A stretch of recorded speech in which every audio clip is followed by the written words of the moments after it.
Hello, hello, hello. Welcome to Royal Sussex Live. Welcome, one and all. Well, I was going to go to sleep last night and I said, well, let me just check and see if it's there. And it was. And oh, man. So I ended up staying awake for probably another 4 hours watching it, even though it's only 3 hours of material. I stayed up for 4 hours because I started working on today. Well, to mixed results, of course. But anyway, that's enough all that Who Shot John. Here we are. Thank you all so much for being so patient. Hello to Mama Bub, Black Queen, Levy Hemmings, Angela M64. Legs wants to say hi to a bunch of people. Mad World, Annie Bennett, Angela One Love, let's see. Lydia Washington, Karen, Nuthalando Nyandani, and of course, Joan Garcia, Faith Mancini, Lucy Wynn, Brenda Phillips. So let me see. I'm just going to, hi, Elaine Parker. I'm going to scroll all the way back here. Hi, Joan Garcia, Janet Lavalley. I'm scrolling because I thought I saw like was it a super chat, super sticker, a membership? There we go. Audrey Teschner, thank you so much for the super sticker, super chat. Baron, you keep our safe place.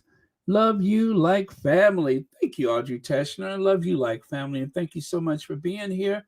And as always, hi, Verta Sanchez. I hope you're well. Thank you so much for watching Royal Sussex. And also, let's see, what do we have here? God's Child. Hi, Baron. Incandescent with rage yelled at Harry. William told his kid to walk behind the Queen's coffin. W was jealous of hearing about younger Harry, that is, behind Diana's coffin to outshine Harry. But your envy, younger kid behind the Queen's coffin, allegedly. It's always alleged. I hope I got all that right. Thank you so much, God's Child. And oh man, there's so much to unpack. This is why I started working on it last night and stayed up way too late.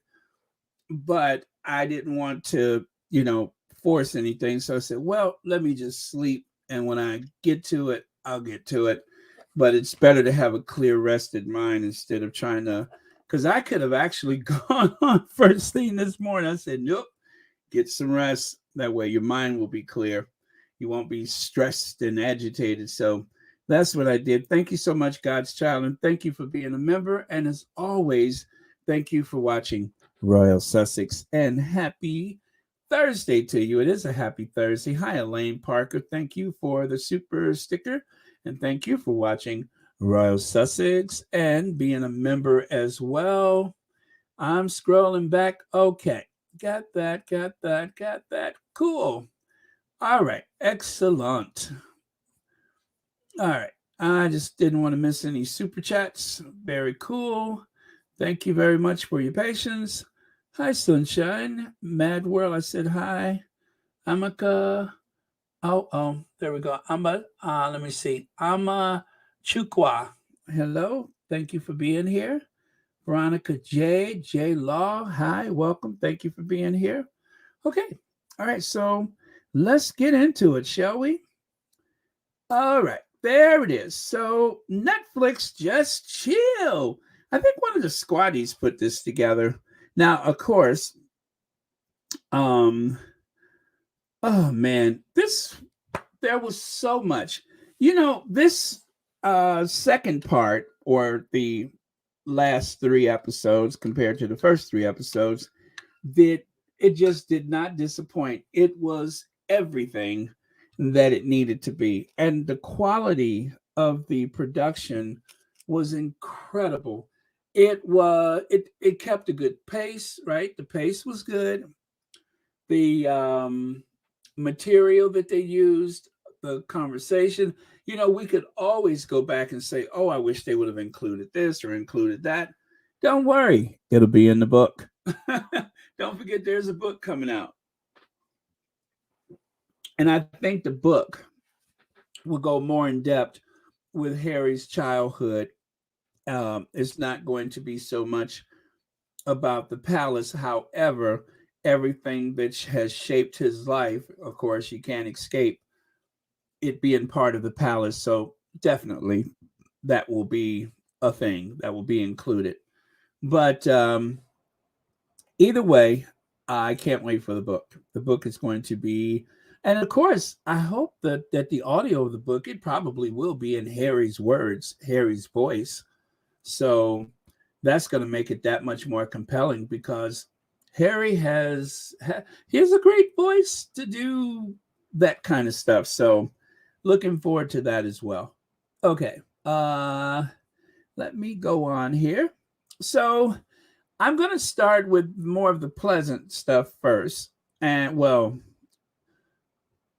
again, I'm just going to try to do most of this in chronological order as it was presented on the docu-series. It won't be perfect, but I thought it would be good to take a step back to um, the wedding day, which is pretty much where they started with the second half, and then some flashbacks from there, I believe. But there is Mama Doria. They spoke about that long ride to the St. George's Chapel and how surprised they were. If I remember the number, was it like some 150,000 people lined the route? I don't recall exactly, but um, there was a big crowd and not probably larger than they had anticipated.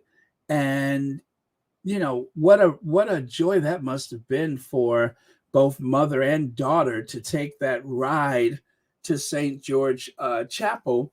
Of course, if you guys, I don't know, I guess most of people haven't been to Windsor, but Windsor is a town that really is there to support the castle. It evolved, it's grown around the castle, and there's a lot of green space.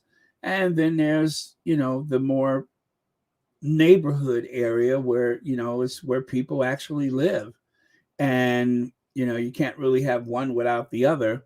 And as far as towns go, it's like a suburb. It's beautiful there, and lots of open green space, and then lots of charming buildings and such. So there's a train that actually goes to Windsor, and then you exit the station, and then there's the high street. But yeah, very charming. Okay, and so after the wedding, of course, the Sussexes, the newly minted Duke and Duchess of Sussex, went on that long carriage ride around Windsor and back to Windsor Castle. Um, this is not one of my photos, this is someone else's, but I was there, and unfortunately, my photos did not look nearly as great as this because I was like maybe five people from the front of the line, and being in that position when they went by, everybody's hands and phones went up, and of course that threw my phone out of focus, and my camera, I had a DSLR, well, that didn't work out either. I got some lovely photos of the tree, but still, it was nice to be there, and the weather could not have been more perfect. Everything was as you would want it to be for such an occasion. And then, of course, people have been puzzled by this overhead view where you can see the Sussexes are the way they're sitting, they look like the shape of a heart. Well, there was a crane with a camera that was over the carriage at a particular point on that long walk, that big straight drive to the castle.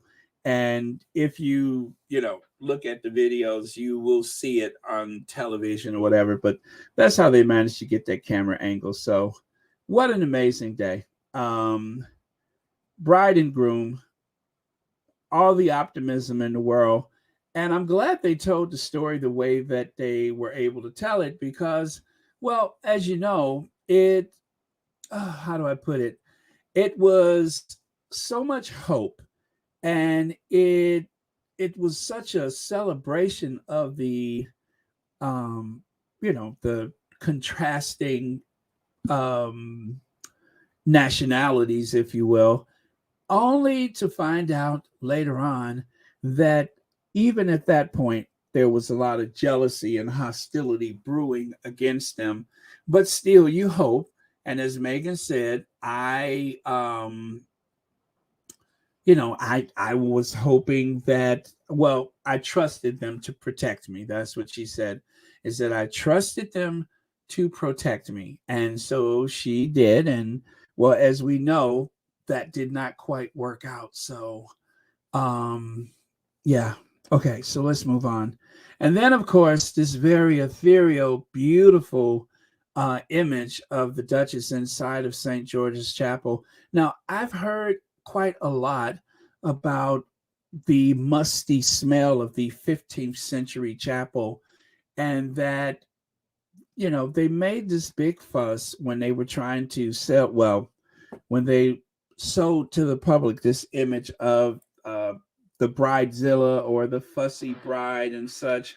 They wanted to sell that to the public, and they said that Meghan wanted air fresheners. Well, turns out she's not the only person, if that did happen, of course, if that happened, that she would not have been the only person who said, hey, it's kind of dank and musty in here. But the thing is, someone had to leak that. It's not as though Meghan leaned over to the first reporter that she spoke to or ran into, mostly because she didn't deal with them like that, and said, hey, you know what? It's kind of funky in here. Do you think we can get some Glade or some? That did not happen. So that is just like so many other things about the Sussexes. Obviously, that information was leaked. So much of what has been learned about the Sussexes, or should I say, what they have been accused of, has been one brief and leak after the other.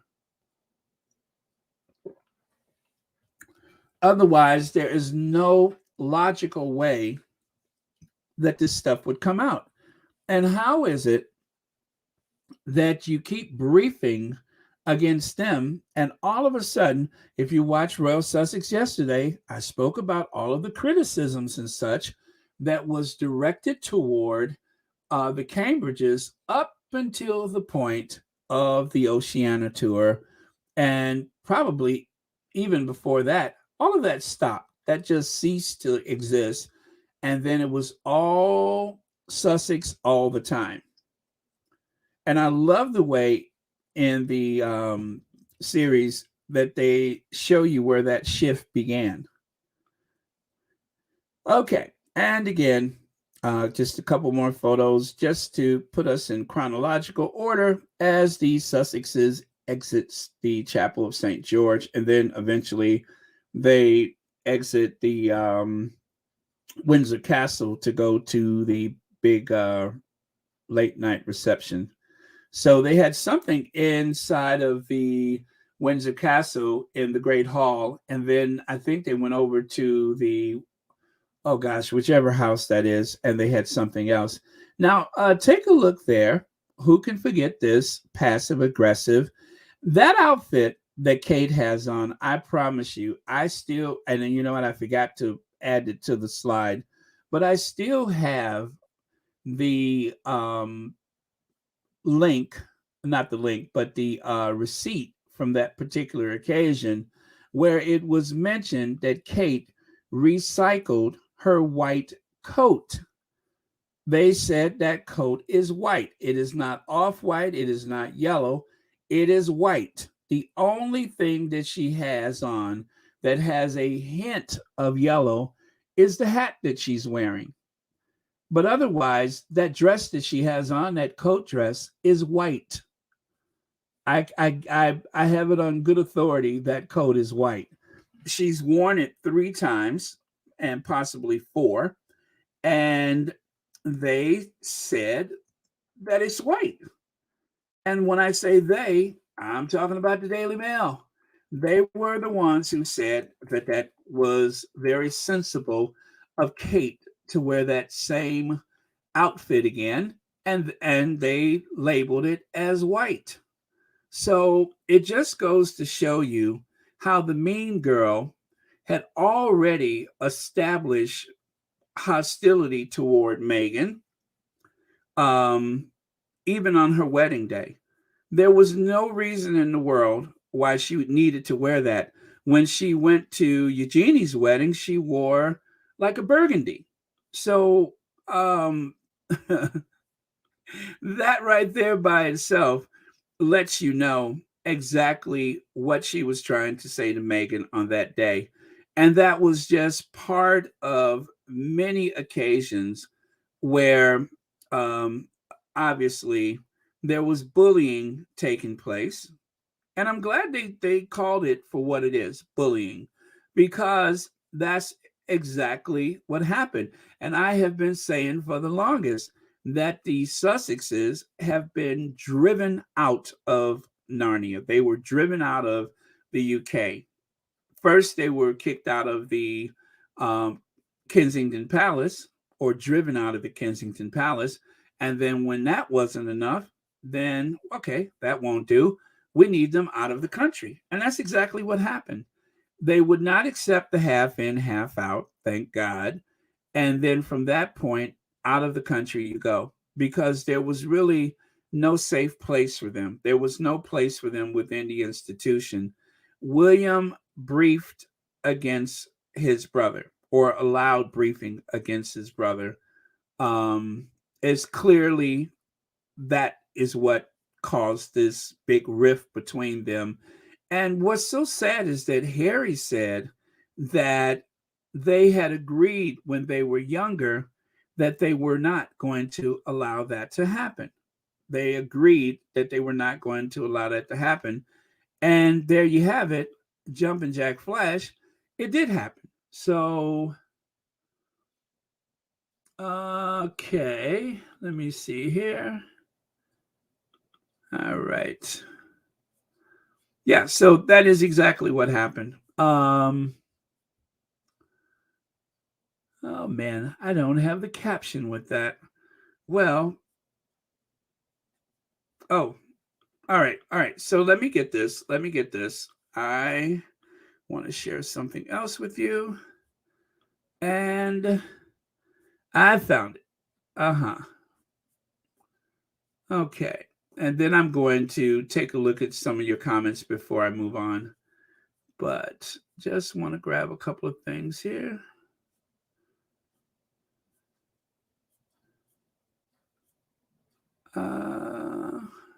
Okay, I got it. Got what I need. So let me grab this.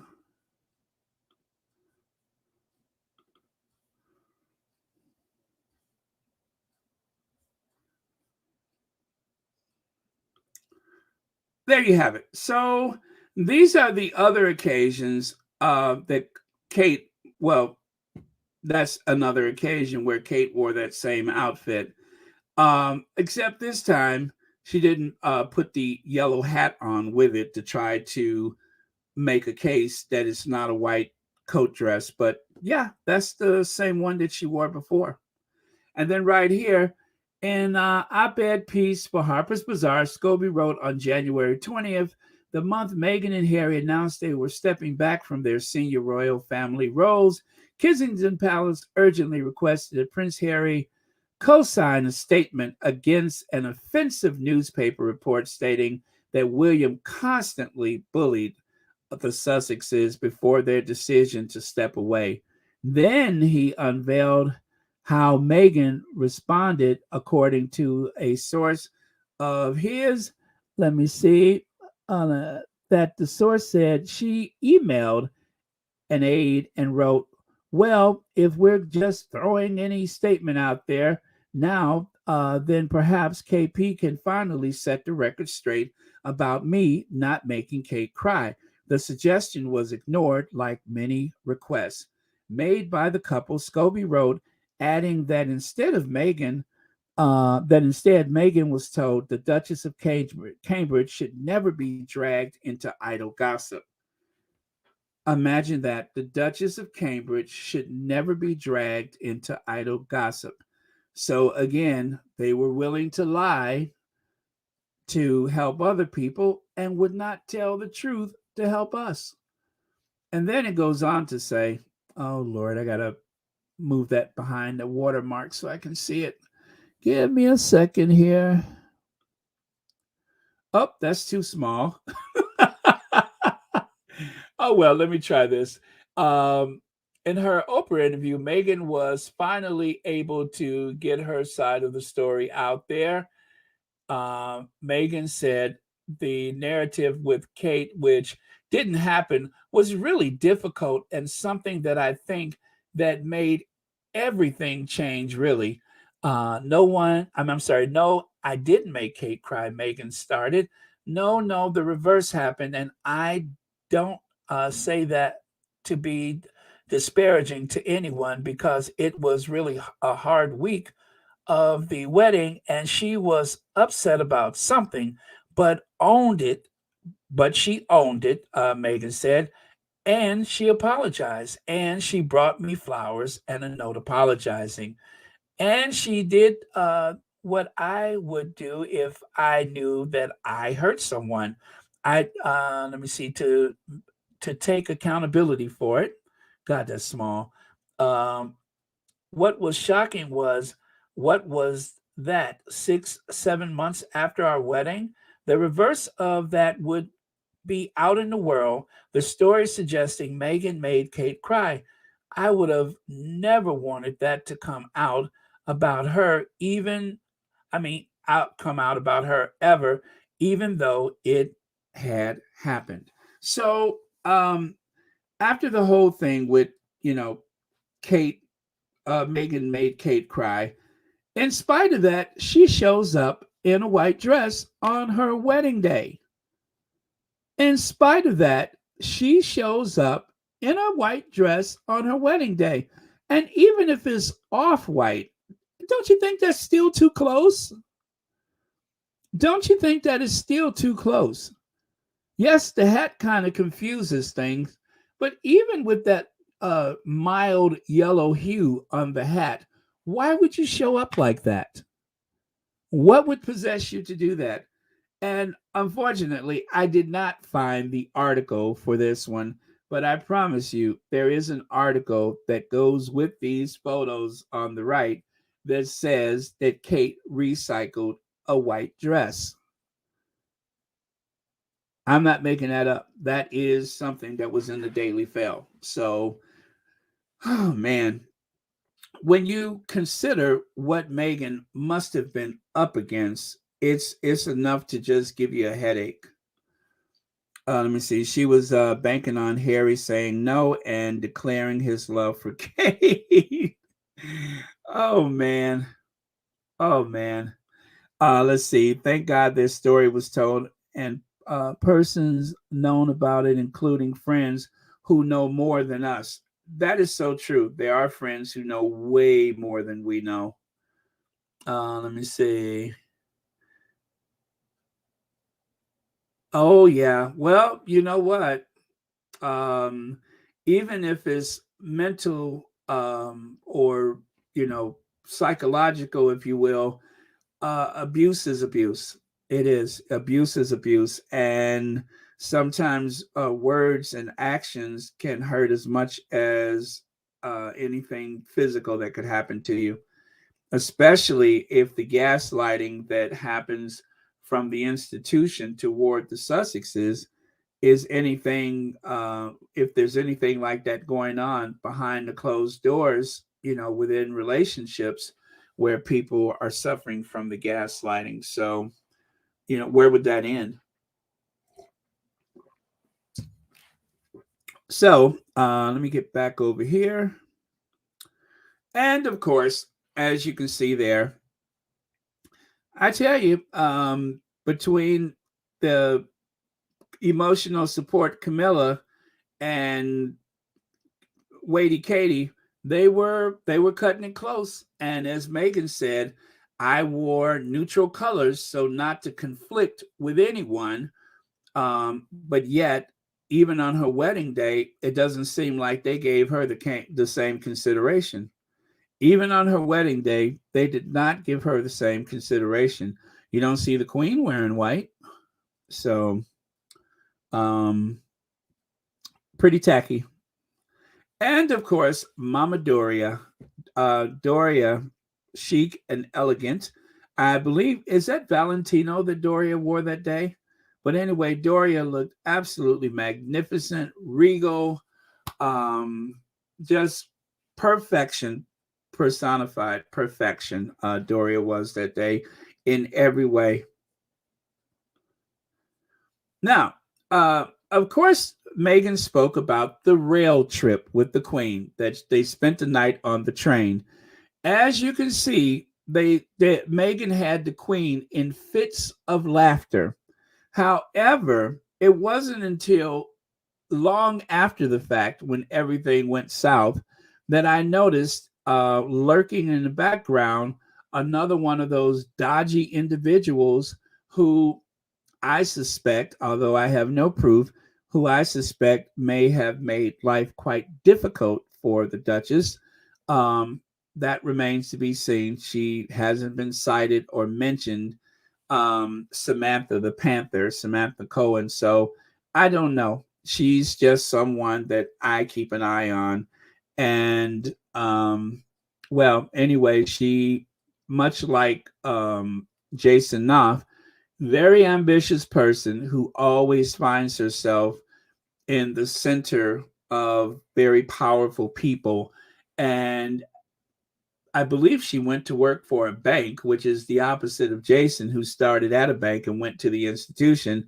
I believe she left the institution and went to go work for one of the big international banks. But that kind of, you know what, eat and grin in the background. And then, of course, yeah, I'm getting shade. I am getting nothing but shade from that one. And I didn't have to go and look these up. These are some of the receipts that I have been saving, for just such an occasion as this, when we're trying to get a greater understanding. But I just don't want to forget the feeling that I get about that one.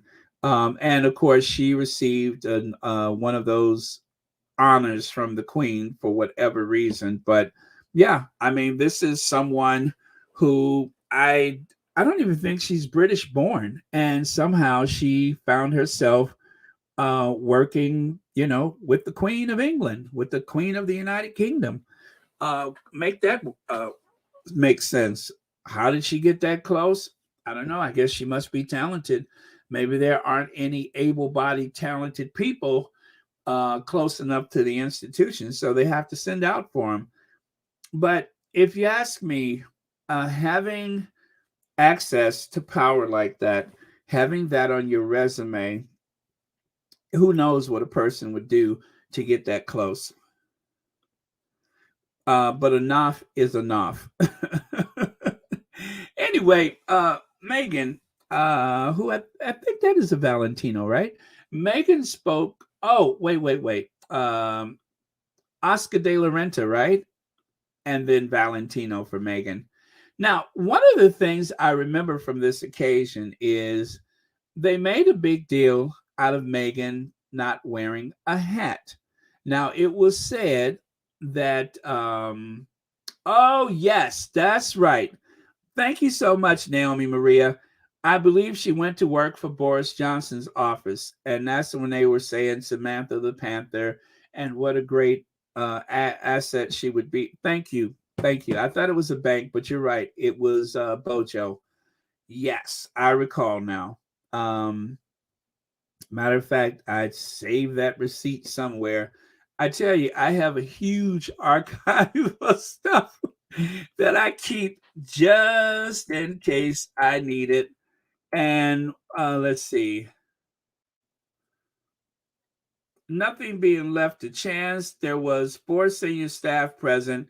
Um, HM's outing. Let me see. I think that's Her Majesty's outing outgoing assistant private secretary Samantha Cohen, who's going to work for Harry and Meghan for 6 months. Meghan's APS, Amy Pickerill, the Queen's personal secretary, Eddie Young, or Edward Young, and her 7'2" APS, Matthew McGee. God, did she have somebody working for her that was 7'2"? Is that what that means? But gosh, what is the date on that? That's June 14th, 2018. I'm telling you, I got some receipts, you guys. Okay. She's the Queen's former assistant, private secretary since joining Buckingham Palace 17 years ago. Cohen has moved up the ranks, landing deputy press secretary in 2003 and getting top job in 2007, becoming the first woman to be appointed in the role. Mail reports she was also named commander of the Royal Victorian Order by the Queen in 2016. Let me see what else I got on her. And then right here. Okay, here you go. Boris eyes Samantha the Panther for his top team. Prime Minister hopes to hire Queen's ex-private secretary who worked for Meghan Markle at time of bullying claims. Dun, dun, dun. At the time of bullying claims to be Downing Street gatekeeper and bring order to the chaos at number 10. Now that is dated February 10th, 2022. Samantha Cohen, who relished her Samantha the Panther, nickname Samantha the Panther, because of her no-nonsense approach at work, is said to be being wooed by the Prime Minister. I told you guys, sometimes I have to spend a day trying to organize stuff so that when I need to find it, I can. And I just happen to have those handy. Oh, all right. Okay. So thank you so much for the reminder, Naomi Maria. But again, she was not mentioned in the docu-series. Why, I don't know. But Samantha sitting in the back looking like a crypt keeper, side-eyeing Meghan is the creepiest thing to me. Let me see. What is that? Oh, box body looking. Okay, box body looking woman, help us today, Lord.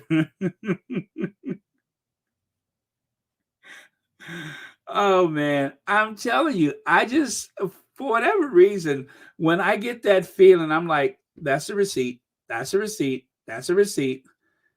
Let me see. Hi, Beverly Hardy says, grateful Thursday, Baron Church Nelly. Oh, this is a hello to a lot of people. Thank you so much for that, Beverly Hardy.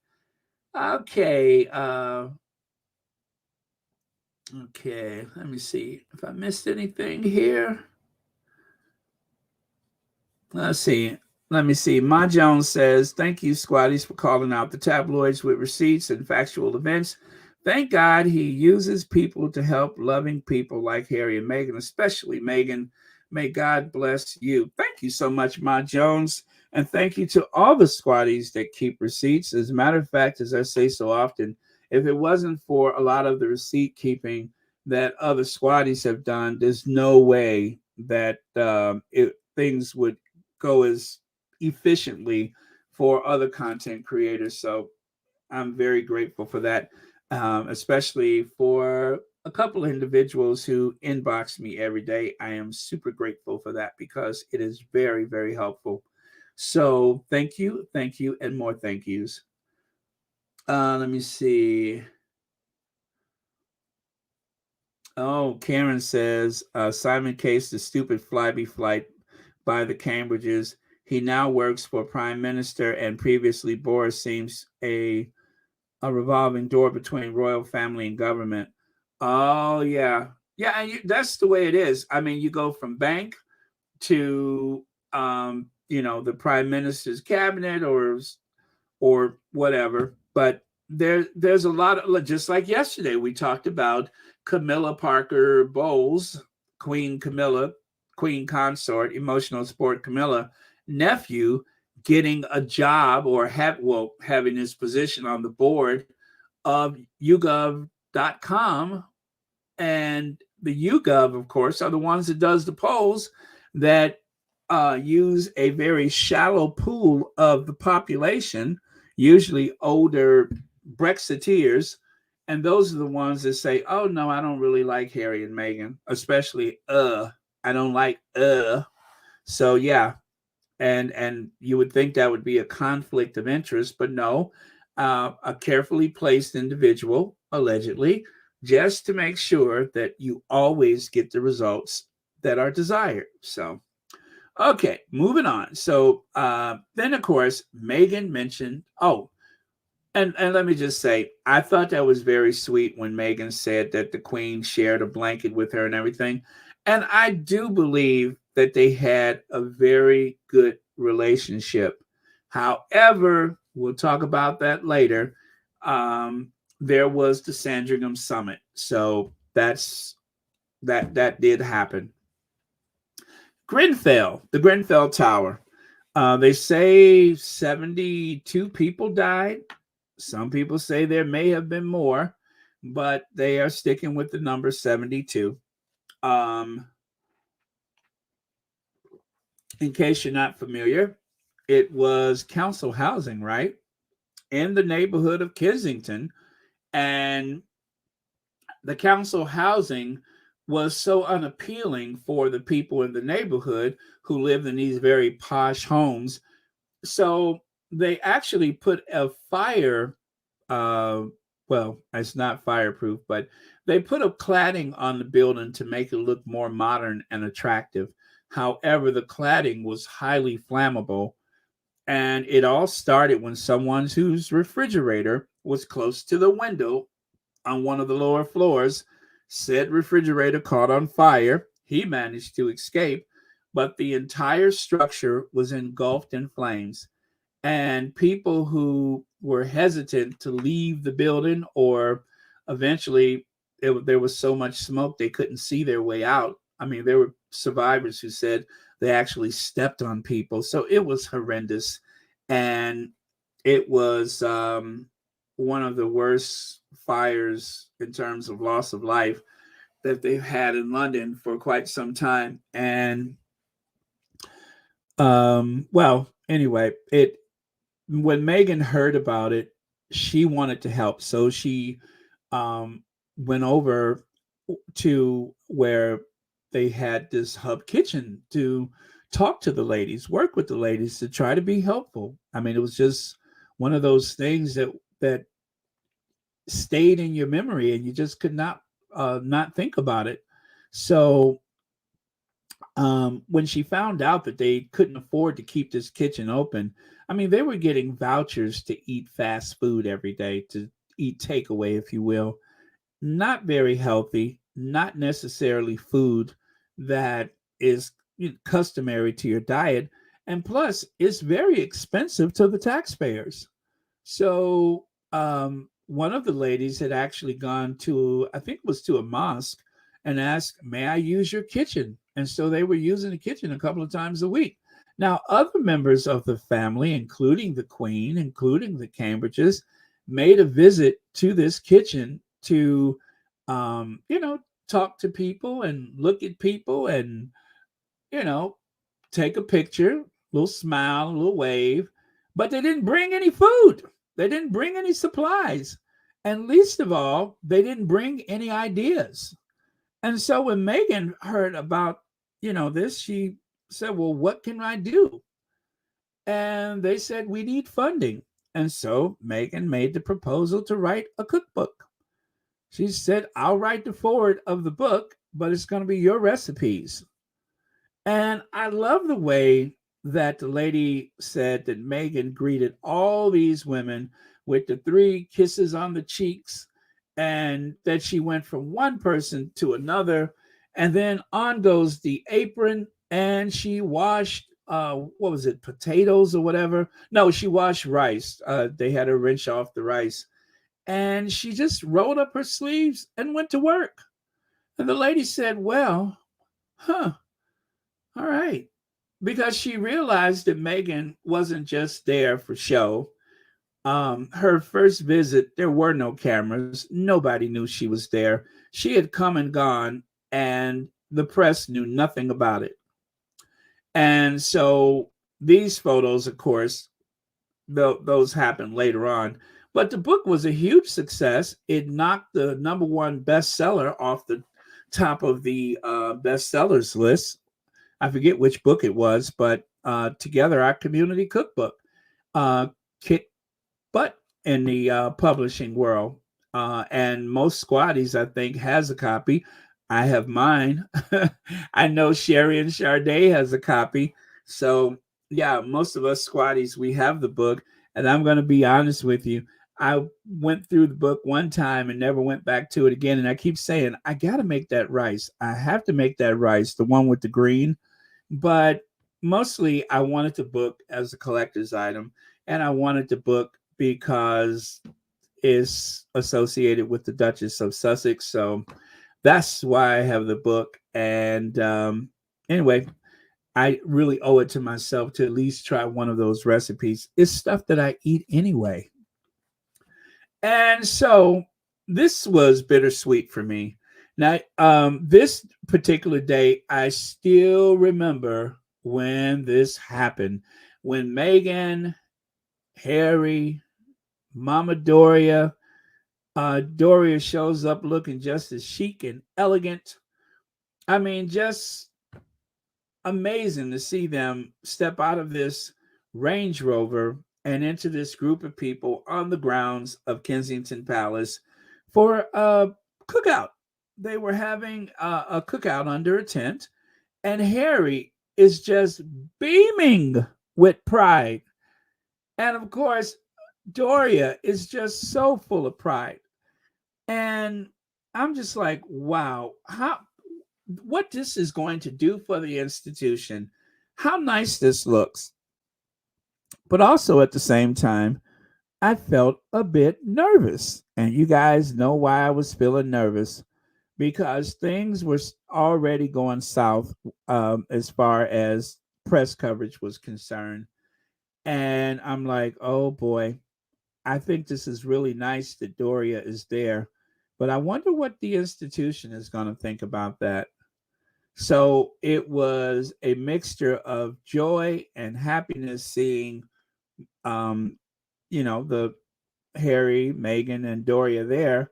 But then I'm just like, oh God, I hope this doesn't turn into a thing. Well, they never did necessarily make it a thing about Doria, but trust me when I say this, the idea that Doria was there was likely a problem. I'm sure the institution was not very pleased with that. And look at Harry. Look at Harry.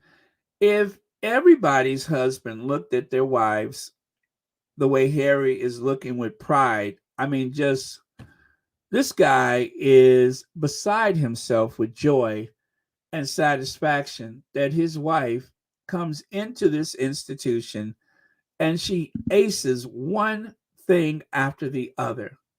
But it was never good enough. It was never enough. She comes in there to work. She says, I want to hit the ground running. She wants to work.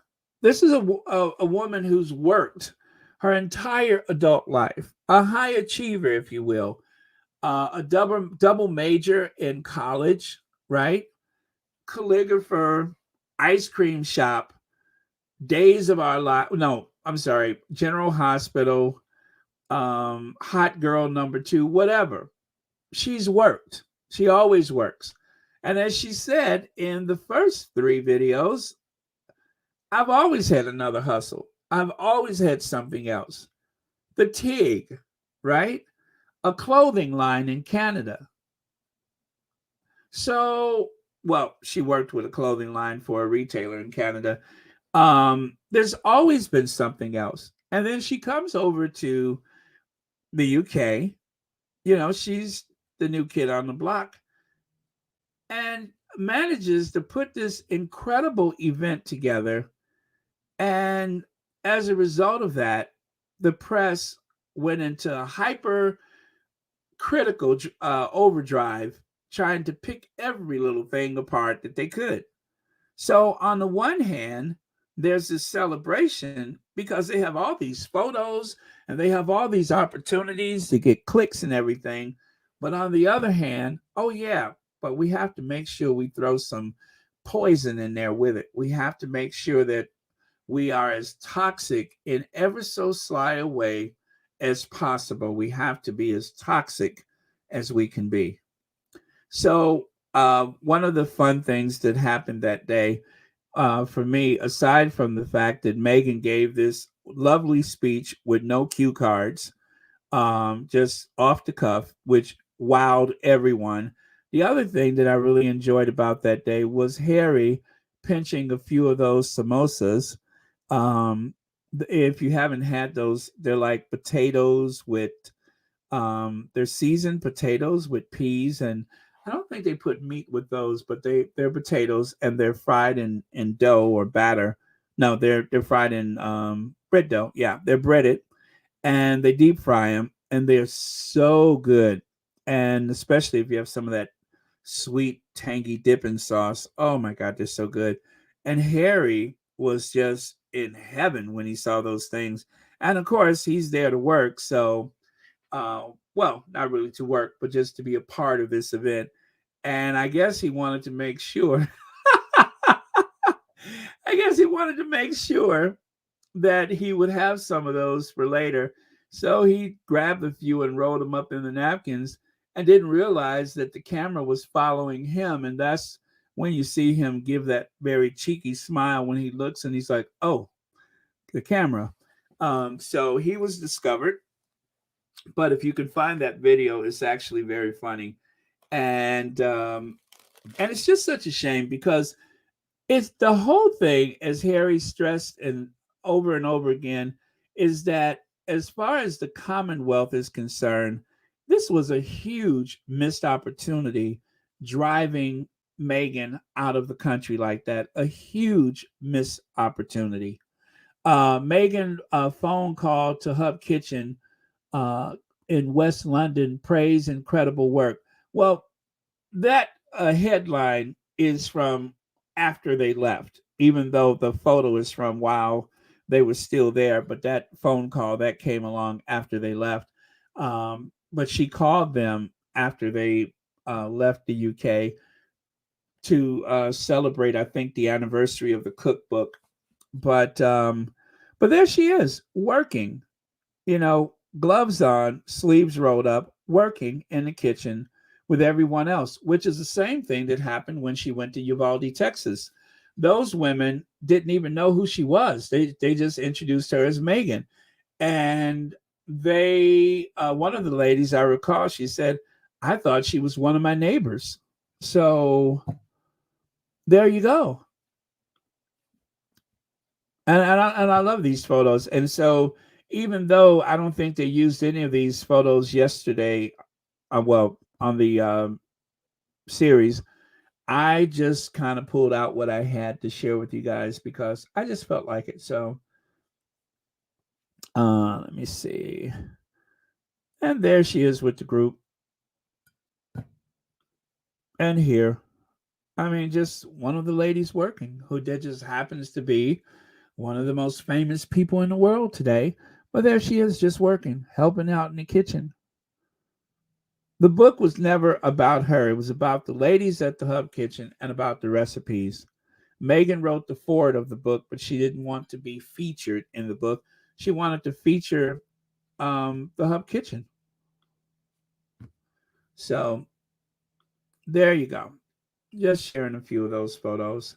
And of course, the one lady from the kitchen who it was so heartbreaking to hear her say that I was photographed next to Meghan, and next thing you know, I was accused of being a terrorist. I was photographed next to Meghan, and then I was accused of being a terrorist. Oh my God. I mean, just that is heartbreaking because you're photographed next to the Duchess, because they want to try to muddy up a good gesture, a great loving gesture like the hub kitchen, because they want to try to dismantle this so much, that you would accuse. Was that a Tomini story? Wasn't that Camilla Tomini that wrote that story? With the help of some white supremacist guy. Wasn't that Camilla Tomini that wrote that story about the hub kitchen? That women who work at the hub kitchen may be associated with known terrorists that may possibly attend the same mosque. I mean, it was just so many possiblies and maybes. That's just the most disgusting, hateful, evil thing that a person could do. And they're okay with it because it's in the public interest to take a housewife and accuse her of being a terrorist, someone whose life was threatened. That's the thing that I don't want people to forget, is that that woman's life was threatened for being photographed next to Meghan. And if she could be threatened, what do you think the threats against Meghan must have been like? How did Meghan get threatened? Probably 100 times worse. But for this woman, this housewife or grandmother, who doesn't have the resources of the Duchess of Sussex, why would someone do something like that? Yeah, wow. Oh, so the meat samosas are so much better. Now that you mention it, I think I've have had the ones with meat in them. Whatever it is, I know they're kind of that triangle shape, and I I annihilate those things. And there are some brands that sell them in the freezer section. Trust me when I say this, they're good. Don't think that they're not going to be tasty, because they are. I've had them from the freezer and I've had them homemade at the restaurant, and either way, they are delicious. But if you buy them from frozen, I would suggest Trader Joe's. Trader Joe's usually has really great quality samosas, and you can buy them from the freezer section. Okay, moving on, you guys. Now, Megan spoke about taking care of her grandmother. I just want to remind everybody that Megan has, like most people, whether we have relationships with them or not, but Megan's had relations with both her grandmothers. So, just like most people, she's got two grandmas. So, she had Thomas's grandma, and then of course Thomas's mother, and then of course Doria's mother. I think her name is it Etna? No, Jeanette. But yeah, so she she's had those relations. But that was a revelation. I didn't know that she had a relation with Thomas Markle Sr.'s mother. Let me see. In Venice, Charles, thank you so much for the super sticker. And thank you for supporting Royal Sussex. And happy Thursday. Excuse me, Thursday. I better drink some water. Okay. Happy Thursday to you. Thank you so much. And thank you for supporting Royal Sussex. All right. So, you guys, there has been much mention of Nottingham Cottage. So I want to reach back in my receipts and grab a photo that I have been keeping, because every so often, on Royal Sussex, I like to remind people exactly what the proximity is from where the Sussexes were living and where the Cambridges were living. So if you notice there, in the circle, there is a collection of buildings, and the smaller one to the right of that courtyard of buildings, I believe that one is Nottingham Cottage, the very small one there. Now, Harry mentioned that the cottage is actually on a slant, which means that if you put a marble on the floor, it is going to roll to one side. And Megan mentioned how the ceilings are incredibly low. So this cottage is very old. And when it was built, people weren't as tall, I would imagine. If you go to some of those listed properties or places, like the Tower of London. If you go to the Tower of London, they will warn you, watch your head, because some of those thresholds were not made for, taller people of the modern day. Most people at that time, if a man was like 5'5", that was considered tall. And if you were 6 feet tall, well, then you were a giant. So Harry would literally bump his head sometimes because it is a listed property and you can't just change things like that. So, but it's a servant's quarter. And it's incredible looking at Kensington Palace and considering all the properties that they have in that, in the Grace and Favor collection, that Harry would live in such a pathetic accommodation, even without being married. But that's where he lived, and that's pretty sad. Now, if you look at the other buildings there, that big square, there's two big. Well, anyway, that's the more posh part of Kensington Palace. It was added on to a lot, and there are certain parts of it that is much older than others. But in one of those courtyards, that is where the Cambridges have their home. And there's also Princess Diana's apartment was there. They call it the most posh um, council housing. For us here in the U.S., we would call them housing projects, but these are the most posh council housing that you could find anywhere in the UK. And a lot of extended family have their apartments there. And this is where Victoria Arbiter grew up. Dickie Arbiter was a press secretary, and she grew up at Kensington Palace. So that explains the incredible loyalty to all things royal. VS says they showed Thomas Markle's mom in the clip. Meghan spoke of caring for her grandmother. Yes, that's exactly what I was alluding to. So that's why I wanted to show that that was not the grandmother, that obviously not Doria's mother. Okay, let's see here. Nash Singby, thank you so much for the super chat. Thank you for all you do, Baron. Well, thank you so much, and thank you for being here, and also thank you for being a member of Royal Sussex. So there's Nottingham Cottage up close. So there it is, a standalone structure on the grounds of Kensington Palace. See there? So let me see, which one would that be? Hard to make out which one it is within that circle, but trust me, it is one of the smaller buildings. But that's it up close. Just a little employee, workers, servants cottage. And, other people live in houses or palaces or apartments. And Harry had this little plot right here, this little pile, if you will. That is where he lived. Now, imagine inviting Oprah Winfrey over for tea.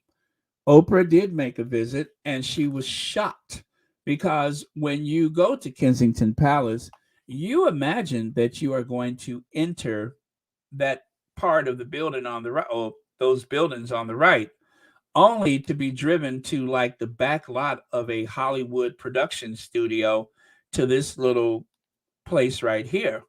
And Oprah was shocked. Oprah was like, oh, oh, who wouldn't be shocked? Here you have Harry, until the hate campaign, the most popular royal, the go-to person when you're trying to make a case. Like, for instance, when Jamaica had considered leaving the Commonwealth, who did they send? Prince Harry. Prince Harry was a force for good for the Commonwealth, and they would always lean upon him to do these things. However, when it came to accommodations, Harry's a bachelor at the time. He's not fussy, as he was known to have holes in his shoes. Um, but yeah, that's where Harry lived, and as charming as it looks on the outside, nice starter home, but for a prince of the realm?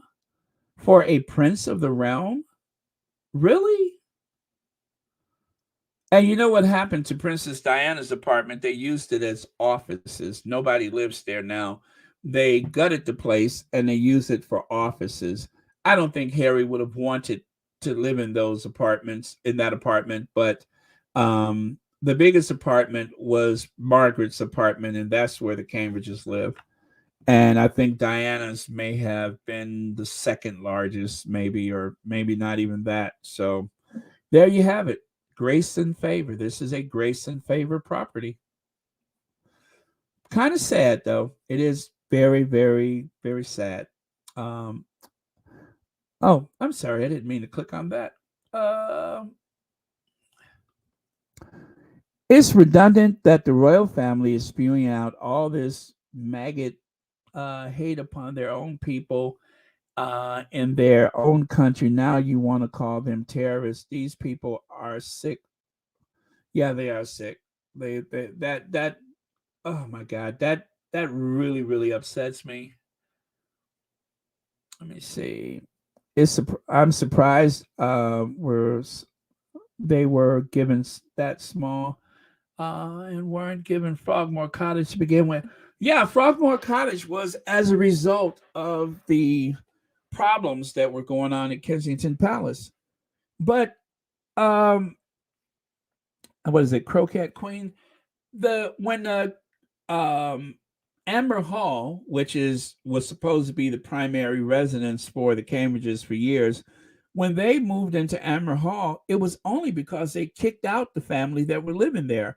Someone else was leasing that house, which is a crown property, and they were kicked out to make room for the Cambridges. And then they spent millions of dollars renovating the house. There was no complaints about it in the same way as they launched these complaints against the Sussexes, but they did mention that there was a $2 million driveway or £2 million. Nothing like the constant abuse that the Sussexes received for moving into Frogmore. So, okay. Colorless, thank you so much for the super sticker, and thank you for being a member and for watching Royal Sussex. All right, moving on. So take a look here. There's Frogmore Cottage. There's Frogmore Mausoleum, where Queen Victoria is buried. And at the top, there's Windsor Castle. And then, of course, there's a golf course. And then there's Frogmore House. So do not confuse Frogmore House and Frogmore Cottage, which is something I do all the time. But Frogmore Cottage is there, and that is right there by the royal burial ground. Pretty much, Frogmore Cottage is next to a cemetery. Did I tell you guys that? Frogmore Cottage is by a cemetery. And the reason why they call it Frogmore is because, well, the area was full of frogs. As you can see, there is a pond there. The water level, the water table is so high that it has actually damaged the mausoleum where Queen Victoria is buried, the Frogmore Mausoleum. Queen Victoria initially was supposed to have been buried or entombed at the St. George Chapel, but actually, that is where Albert was. But after Albert died, she didn't just want him there. She wanted a place where they could be together forever. So they built that mausoleum before Queen Victoria, well, while Queen Victoria was alive. So there's a cemetery there. And that is also where the Duke and Duchess of Windsor is buried. Of course, Wallace Simpson and the Duke of Windsor. That's where they're buried. And so Frogmore Cottage is really next to the cemetery and a little bit of a drive away or a nice walk away from Windsor Castle. So that area is called Windsor Great Park. And that is, you can see on one part, there's housing. That is the town of Windsor. And then Windsor Great Park is set aside for the use of the royal family, extended family, grace and favor, all that is on that property. Nice setup, huh? And of course, there is Frogmore Cottage, which was actually 5 apartments that was eventually renovated for the Sussexes. And this is, of course, where they thought Doria, oh, Doria's going to move in. Doria wants to be and Doria wasn't thinking about them. Doria came over. She made her visit. She helped Meghan with the baby. She went back home.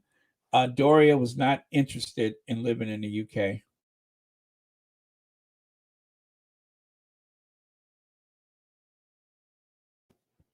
So I hope this helps you guys. I'm just trying to give you an idea of where things are located. So again, Kensington Palace, the Nottingham Cottage, rather. You could live there and never see your neighbors. And then, of course, the Frogmore, located in Great Windsor Park. Now, there was another house. This one kind of pissed me off, to be honest with you. Not as much as Frogmore, but Royal. What is that? Excellent. Whatever. First picture of the Duke and Duchess of Sussex's Cotswold pad is a gorgeous 2.5 million pound grade 2 listed farmhouse and barn conversion. So to escape the dreary life of Nottingham Cottage, and before they received the Frogmore Cottage, in between, so they started here and then they rented this place. And it was a nice getaway. The neighbors were very respectful. Nobody made a fuss. And the way it's situated is that you have to go through someone else's property to get to it. So, very private. As you can see, there's a little fenced in area there with a stone wall and everything. Gorgeous place for a newlywed couple to have privacy. Enters Emily Andrews, among others, that wrote an article exposing their little boat hold, if you will, their love nest. And so eventually there was no privacy.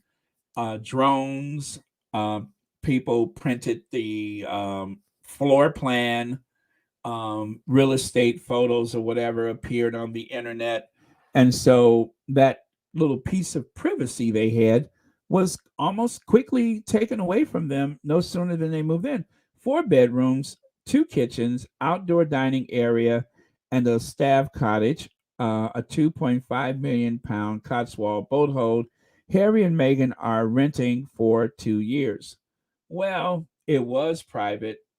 Initially, nobody knew about it, but it was leaked that that is where they were staying.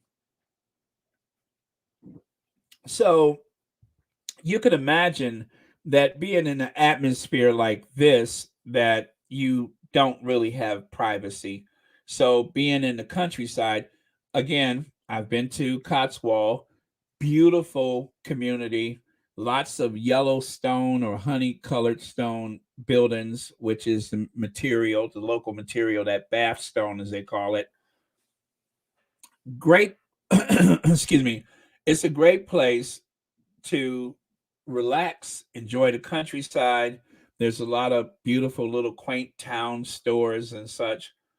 Nice place to go and visit. If you ever get a chance to go to the Cotswold, I recommend either staying there or at least do a day trip like I did. So you'll enjoy it. Shelley L says Harry was initially exiled from the family, only to be brought out when the royal mess needed to be fixed. His light is too bright. Exactly, Shelley L. He was the true star in the family.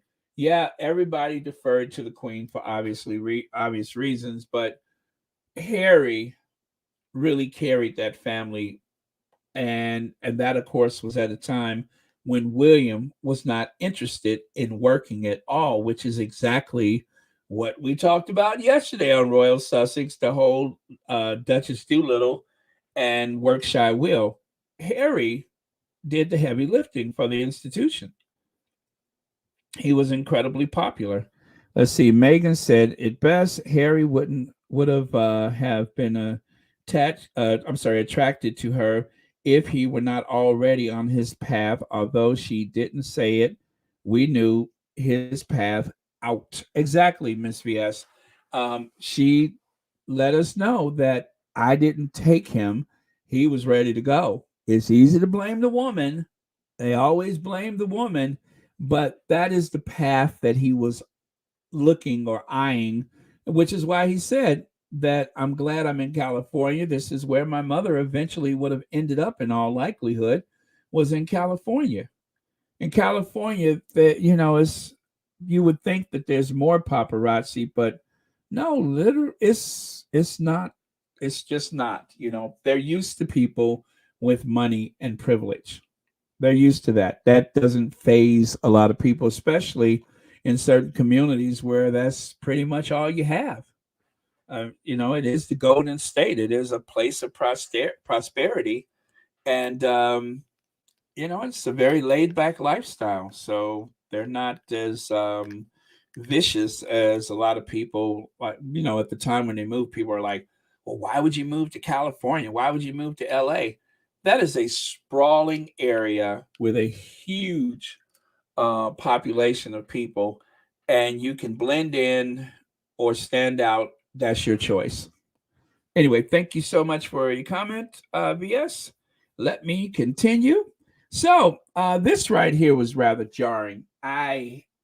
This, the whole thing with the baby shower, and I'm glad they spoke about that because, as you know, um, when it comes to the baby shower, it didn't cost the public anything, but yet the tabloids did everything they could to make a mockery of it.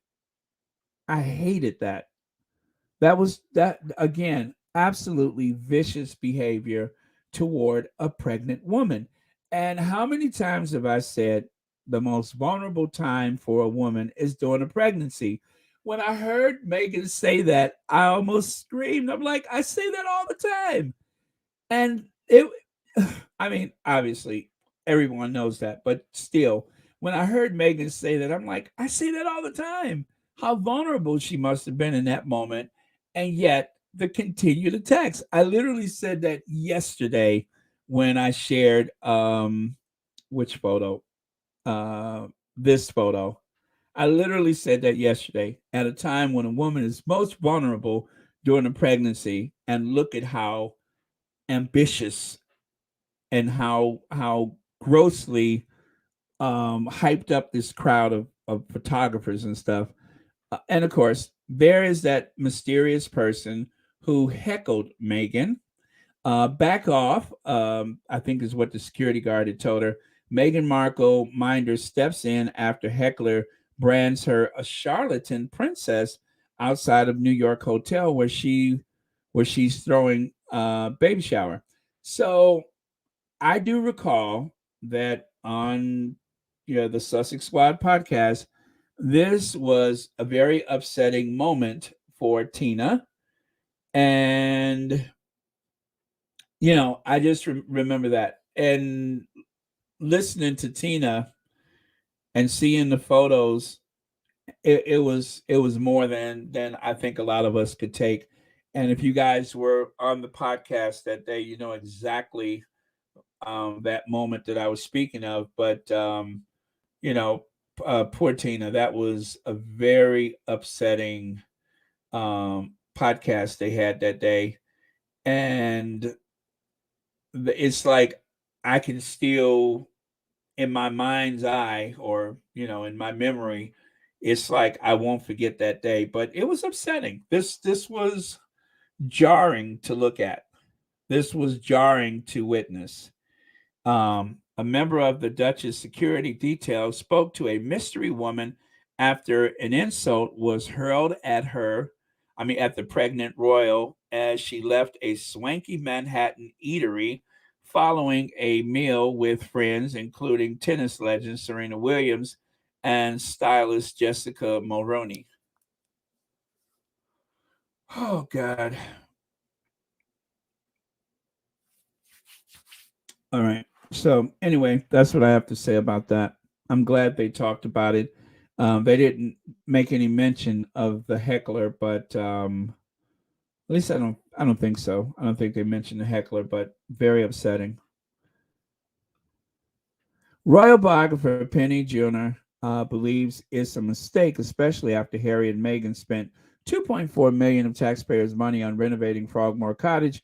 She also believes it's a further sign that Archie will never be given a royal title, even when Charles is king.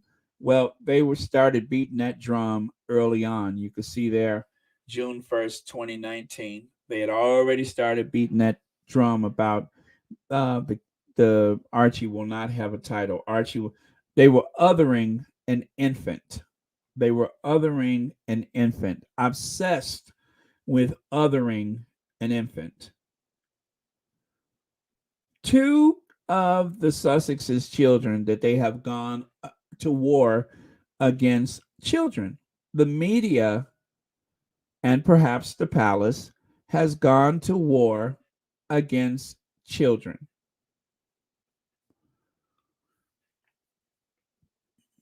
My Fair Meghan. I call this My Fair Meghan. Okay, let me go over to the next slides. Meghan Markle is the British royal family scapegoat. Now, that was an article that was written back on July 9th, 2019. So remember, by July 9th, they had been married for a little over a year, and it was obvious that there was the attack from the palace sources, whatever, from whoever the principals were in the palace, and of course, the tabloid media against Meghan. People were already writing about it. So this is a little over a year after the wedding. And of course, the Sandringham Summit. It was terrifying to have my brother scream and shout at me, and my father say things that just simply weren't true. My grandmother quietly sit there and sort of take it all in. Prince Harry. And thank you, Omid Scobie, for well, anyway, Omid made my work easier for me. But yeah, so there you have it, the Sandringham Summit. Now, Sandringham, this is a house that is the personal property of the Queen. It does not belong to the Crown Estate. This is the Queen's personal property, along with Balmoral and oh God, I can't think of what else. But this is the Queen's personal property. If they depose the royal family tomorrow, Charles and the family would keep Sandringham. This would never be a public property unless they sold it to the government. So that is where they always go for Christmas. This is like a place where the Queen loves to go because it reminds her of her youth with her father. But Sandringham, where they usually have that walk to church, the Christmas thing, this is where the summit took place. And this is where they worked hard to make sure that they separated the two Sussexes so that they can get Harry there by himself so that they could, in William's case, shout him down. And of course, Charles could be free to lie. And they didn't want to have to look at Meghan while they did whatever they did or said whatever they said. I'm convinced that the whole idea was to convince Harry, don't go, just stay here with us. Just forget about it. There'll be a generous settlement of some sort, but you can stay here. You could just stay here. Prince Harry has a temper, so I am sure he yelled back. I hope he told his brother that day. Well, I I would imagine that with his respect for the Queen, that perhaps he didn't. That perhaps he just, tried to have a conversation and William became incandescent with rage. But I'm going to imagine that Harry kept a calm, leveled head. And when he saw things were not going to work out, that was just that. No half in, no half out. Nothing came of the summit. Uh, William had a chance to play the big shot, and Charles, whatever exit means, whatever that means. He did his thing, and that was probably that. I don't think at that point Harry would have, but you never know. I think if he had gotten, that upset, he would have said so, because Harry doesn't lie. But it's hard to say. Thank you for your comment. And then, of course, showdown at Sandringham. So this was the headline that they had back then. Queen, Harry, Charles, and William to thrash out a split deal with Meghan on the phone. I don't even think that happened with Meghan on the phone. He had to call Meghan after the fact and said, hey, there's no deal. They do not accept. So, wonder. And then, of course, there's William, the one who threw his mother under the bus. William literally threw his mother under the bus so that, he could side with the tabloids. William obviously made a deal with the tabloids. And by him blaming the BBC, as I said yesterday, that was a stroke of genius. Blame the BBC so that they will look like the bad guys, and it kind of gives a free pass to the tabloids. Now, take a listen here. I feel tempted to cry, God for Harry, England and St George, but I really don't want to lower the tone by bringing my brother into it. One more time. I feel tempted to cry, God for Harry, England and St George, but I really don't want to lower the tone by bringing my brother into it. Charmed. That is charming Prince William. It just goes to show that the likelihood that there was a closeness between the two brothers is very unlikely, and that William is an abuser. He's a very abusive person, and Harry is working on his mental health. Harry has tried to rid himself of a lot of baggage, but I don't think William has. And I think William is just a bully and a spoiled brat. But they were bullied out of the country. Whatever anybody says, they were bullied. They were bullied out of the country.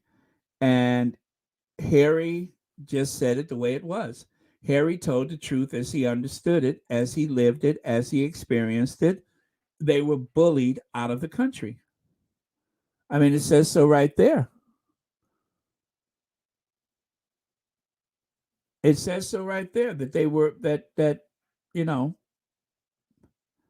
the op-ed piece for Harper Bazaar, Scobie wrote that on January 20th, the month Meghan and Harry announced they were stepping back, there was from their senior royal family role, Kensington Palace urgently requested Prince Harry co-sign a statement against an offensive newspaper report stating Prince William constantly bullied the Sussexes before their decision to step away. That was the truth. That was the truth. It was very evident, even without that that's exactly what was happening. I mean, let's take a walk down memory lane. Prince William angry at Prince Harry, Meghan Markle for their insulting reaction to Queen's ban. Prince William's fury at Tony Blair revealed he thought it would be confidential. Angry Prince William working hard after family's reputation damaged by Meghan and Harry. Kate Middleton shocked how furious Prince William was forced to protect harassed Duchess. Prince William looked concerned and angry in first photo since Prince Harry dropped royal family truth bombs. Royal family fury, Prince William, anger at brother Harry exposed in row. And it goes on and on. Here's a few more. Prince William curt message to Prince Harry on his birthday showed their relationship is still icy and there's no they are no closer to making up royal expert claims. Royal Family Live. Prince William shows anxiety after unbearable tension with Harry. Prince William called Meghan Markle that bloody woman. What else? Prince William's fury, anger response to Meghan Markle and Prince Harry's royal exit exposed. So every time they write about him to make him seem bigger and stronger, they always say how angry he is. And how many times has the palace disputed any of this stuff? They don't. That is the image that they want you to have.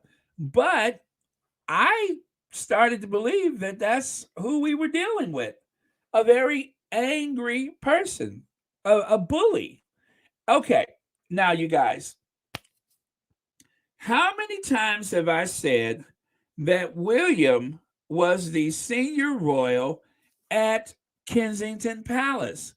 Nothing could happen at Kensington Palace if he disapproved of it.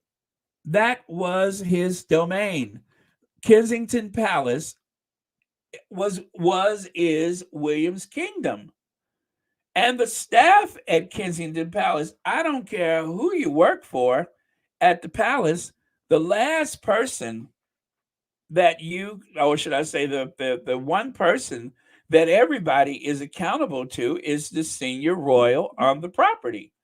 That is William. I have been saying that and saying it and saying it even before the podcast, before the Docu-Series. I have been saying this for a couple years now.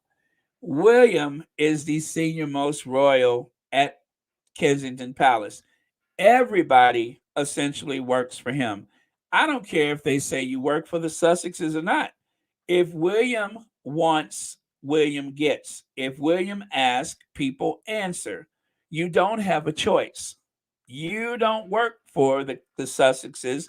You're still working for him. Now, they tried to say that Jason worked for the Sussexes. That's not true. He was not there, they didn't hire him.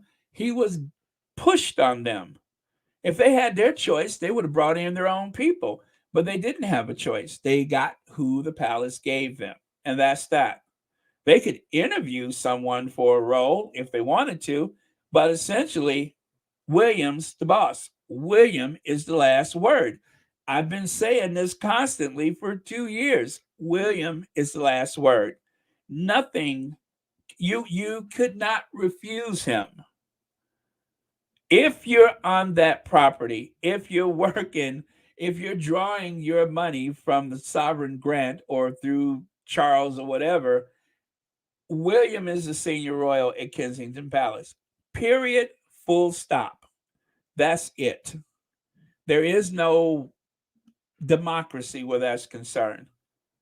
And so it obviously put a lot of those aides in a tough position. They put a lot of people in a tough position. I believe that the aides that quit was stuck between a rock and a hard place because you cannot refuse him. You cannot deny if asked where are they going, what they're doing, what's the plans, who's involved. What are you going to say no to William? I don't think it's possible. If William says someone's not allowed onto Kensington Palace, I don't think anybody at that point could override that but the Queen or Charles. They always defer by rank. This is why Princess Diana couldn't trust anybody, because the people that were supposed to protect her, the people who worked for her, if you're working for the palace, you're working for Charles. And if you're working in Kensington Palace, you were working for William. The only person that could trump that, if you will, would be Charles or the Queen. You had no say. You had no autonomy. You had no license over your position in that family because it was always William first. I think it's just that simple. It's always William first. Shelley L says, I think William is a sociopath. If this was the 17th century, Charles, Camilla, and would be missing or dead, making William the king. Harry and Meghan would be exiled in a dungeon or dead. I don't doubt that at all. Yeah, Shelley L, some people would actually flee to Scotland, or more likely, a lot of royals would flee to France. The best thing you could do is try to make it to France, and if possible, try to get even further than that. But that's what a lot of royals would do, is they would go to France. That was your escape, and you have to, hope that you would be taken in by the royal household or some nobility over there. But that's how that worked. It was either stay, and if they thought you were a threat, then you would have to die. But that's the way it was done. So you're absolutely right about that, Shelly L. Thank you so much for the super chat and for watching Royal Sussex. But yeah, that's how I saw it a long time ago, and I still think that that is consistent. That there was no winning for the Sussexes. It's bad enough they had to live in that little crappy cottage. You would think when they were married that they would have been given a house like the Wessexes. They would have been given a house like everybody else in the family. But instead of getting a proper home, they were just as well to stay right there in Nottingham Cottage. There was no suggestion that they have any nicer accommodations. When William and Kate were married, they kicked someone out of Amber Hall. Amber Hall was actually a family residence for someone else, and they didn't want to go, but they could not stay because it's a crown property, so they were kicked out. They didn't kick anybody out for the Sussexes. No, nothing of the sort. They would have stayed in Nottingham Cottage. They could have raised their children in Nottingham Cottage, and nobody would have thought anything else about it. It just would have been that way. If not for William's rants and hostility, they would have still been there. So, okay, but yeah, it's an awful thing to have someone that fragile and ignorant and dense, thick in the head, in a position of authority. But the other thing that I said a long time ago is that if I was Harry, would I want to stay in an institution where my brother would have control over my life, control over, and Harry said that if you are in the institution, they control the purse strings. You would have no authority over your life whatsoever. Everything would be second, third, and fourth place to the Cambridges, and that would have been the rest of his life. And then to even bring the family into that ranking system, to raise your own family by rank like that oh my God, that's awful. Harry's a born leader. What would he look like riding in the sidecar with William for the rest of his life until he was considered useless and ill suited for purpose? Louise, thank you so much for the super sticker, and thank you so much for watching Royal Sussex. But yeah, what a dreadful way to live. Really, really pathetic. So again, the furious William, and right here, so William is trying to silence his mom, the mother who made it clear she was not misled or tricked into this interview. Harry said that Diana was not that way. Diana Harry said, we do know that Diana was misled, of course, but he also said what she said was what she meant. Now, I don't know if Diana was trying to protect anyone when she said that she was not misled or tricked. Whatever the case may be, her words were her own. She planned for the interview. She made sure that there was nobody around who could, interfere. And she said what she said. It was nothing more than what was shared in the book with what's his name, except for this time It was from her words directly into the camera. That's the only difference. And William, of course, like I said, he um, what he said was damaging to the BBC, but essentially he's given a free pass to the people that made his mother's life a living hell. He gave them a free pass. VS Speaks Royally says, I said on my earlier live stream that Space, AKW, does not keep promises like his dad. He promised Harry they wouldn't do any ugly media behavior against each other.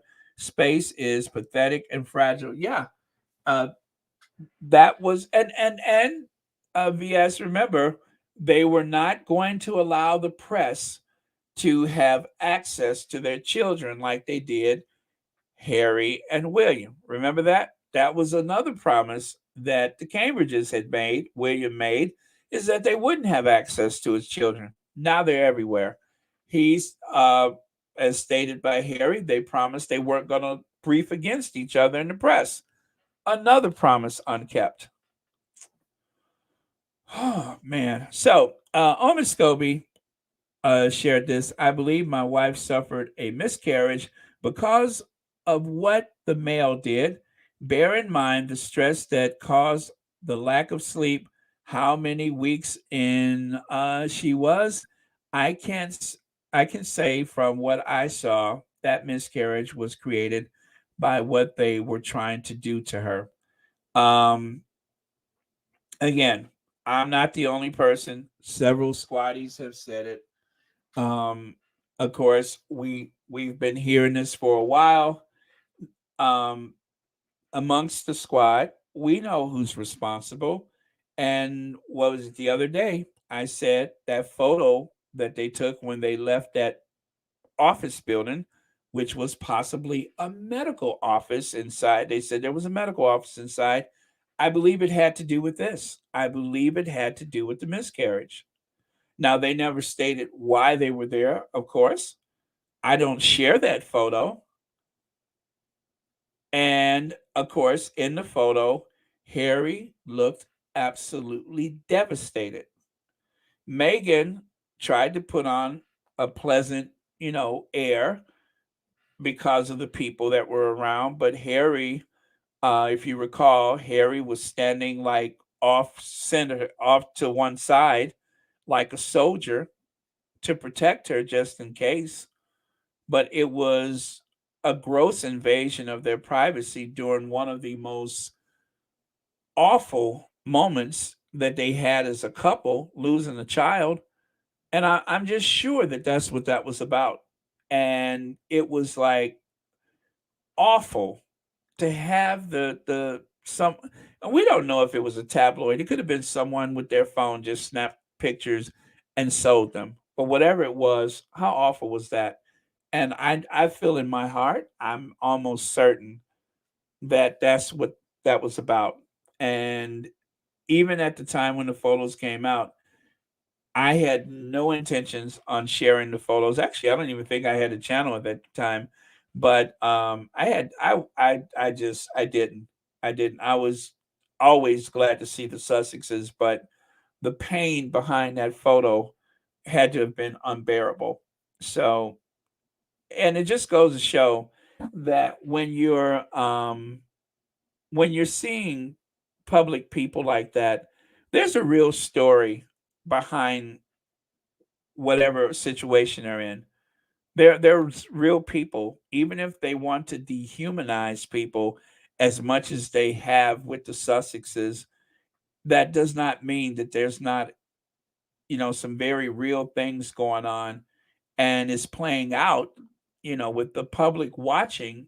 And the whole time, Meghan has done everything that she could to be the princess of the realm that she is. I think that Harry and Meghan both take their roles very, very serious, or seriously, because that's just who they are. They work, they serve humanity. Service is universal, And whatever promises, when, Meghan married into that family, whatever promises she made at that time, she's maintained it. They have not put a foot wrong. But speaking your truth and speaking out against the pain that you've suffered, against the abuse that you suffered, that doesn't mean that you're still not being everything that you're supposed to. It doesn't mean that they're not rising to the occasion.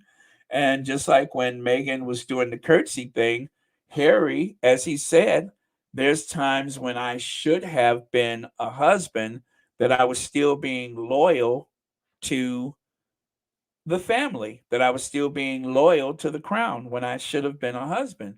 That's not something you just turn off. You that's part of the fabric that makes up his life. And because Meghan is always eager to please, eager to be a team player, she doesn't step outside of that either. They haven't disrespected anyone. They told their truth. They haven't disrespected the Queen. They haven't disrespected Philip or Charles. But the speaking the truth about William, that was necessary, because the palace, the institution, they lied to protect other people, and they couldn't tell the truth to help Harry and Meghan.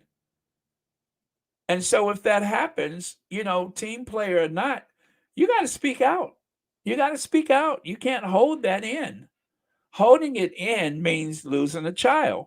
Holding it in means the possibility of self-harm or substance abuse. There's so many ways it could go if you hold those things in. Why would you do that to yourself? They don't hold back when they attack you. Why should you hold in what pain you're feeling? The truth that you've experienced. Why hold that in? They're not holding back anything. Why should you? They can attack you through the media, through their aides, through their calls coming from inside the house, and still be proper, but you're improper for telling your truth and defending yourself. I don't think it works like that. Say whatever you will. I don't think it works like that. I think that they are still being loyal to their positions in the family, to their place in life, and to each other, by not allowing the lies to persist any longer. This lie, the lies rather, have had years to fester, and Harry and Meghan has said very little. But now it's their turn to speak out. And whatever happens, let the chips fall where they may. They have agreed as a family to pursue the copyright with the letter. They have agreed as a family to challenge the tabloid media. And Harry, as a man, as a brother, as a prince, has had to speak out against his own brother to help the survival, to save his family, to save his own mental health. And there's just no way around that. It had to be done. And so, some people are going to hate them for it. I think more people are going to applaud them for it. Hi, Pedo. Thank you for being here. And welcome to Royal Sussex. All right, let me scroll. I'm sorry. Super chat from Hen Pal. Prince Harry and his family will be okay. As for William, it is the beginning of the end for him. God is not mocked. We all reap what we sow. Thank you so much, Hen Pal, for that comment. And thank you so much for the super chat. And as always, thank you for watching Royal Sussex. So, the losses we share. This was in the New York Times. Now, if you don't have a subscription, hopefully you can find it another way. But if you haven't read that, that was the op-ed written by the Duchess of Sussex. After seeing that photo,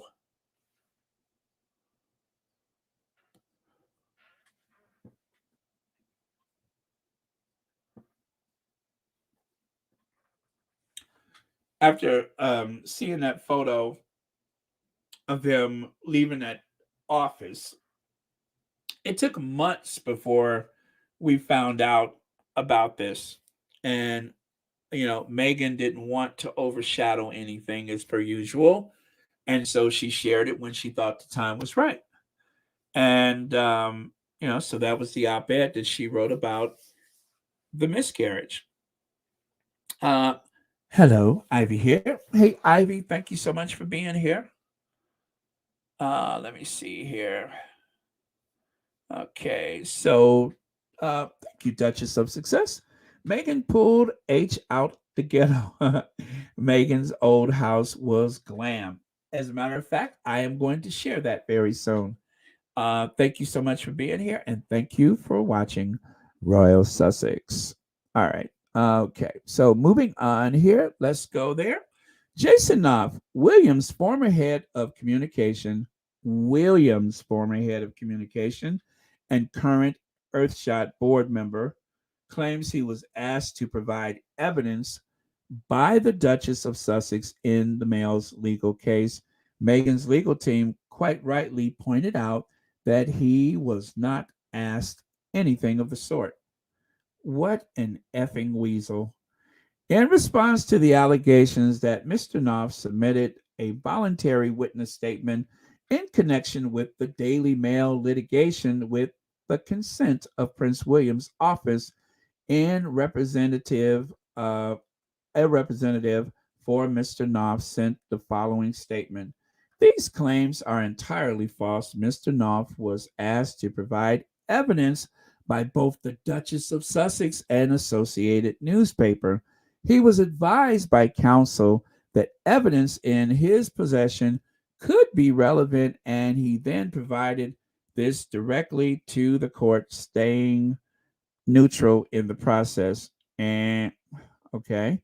The Duchess of Sussex attorney responded with the following statement.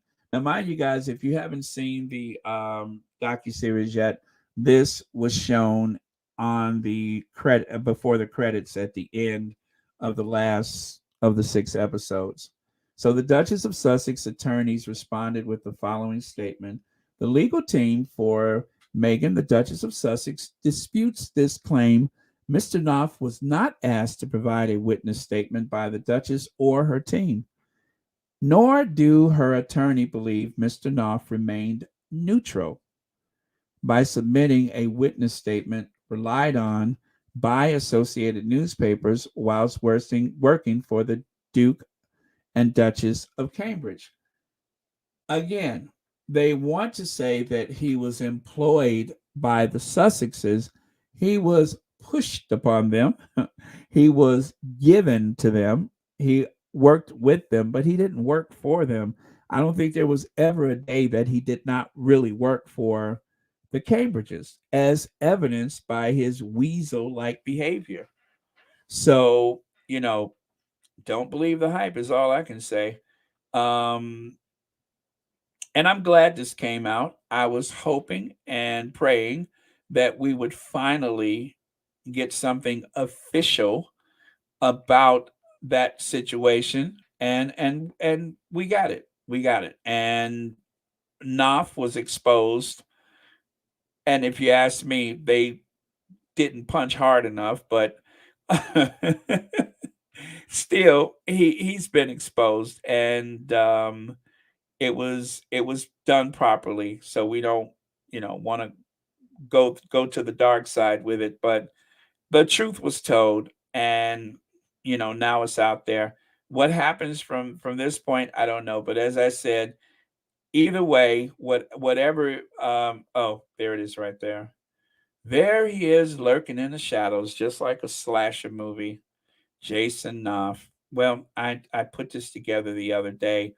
Let's review, shall we? Meghan Markle private message handed over with Williams' approval. Palace veteran. Wasn't that Dickie Arbiter who said that that was the only way that that would have happened? Dickie Arbiter? Wasn't he the one that said that? William and Kate Kensington Palace staff accused of briefing the press against Meghan and Harry. Huh. How about that one? And there's some more of the co-conspirators. Kind of reminds me of the Lincoln assassination with those co-conspirators. Um, How Palace tried to rescue the Duchess difficult.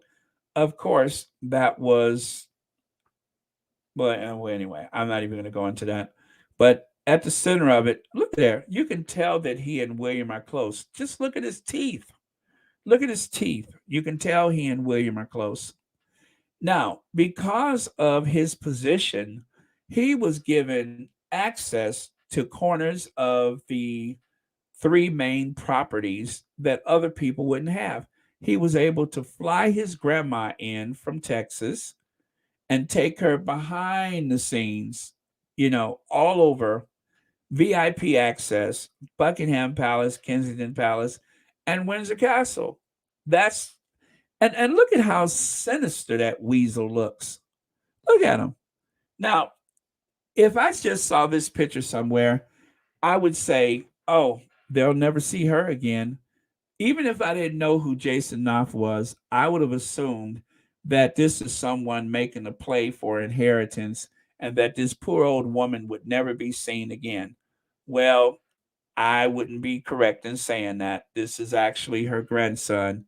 And one of the biggest stories back in Texas, according to that article, was how Jason was given this unfettered access, this unusual access to the houses of Windsor. And there he is with the Mormon Tabernacle Choir, the only institution that's whiter than the Mormon Tabernacle Choir of the 1970s is the staff at Kensington Palace. And of course, the first sighting of Knauf.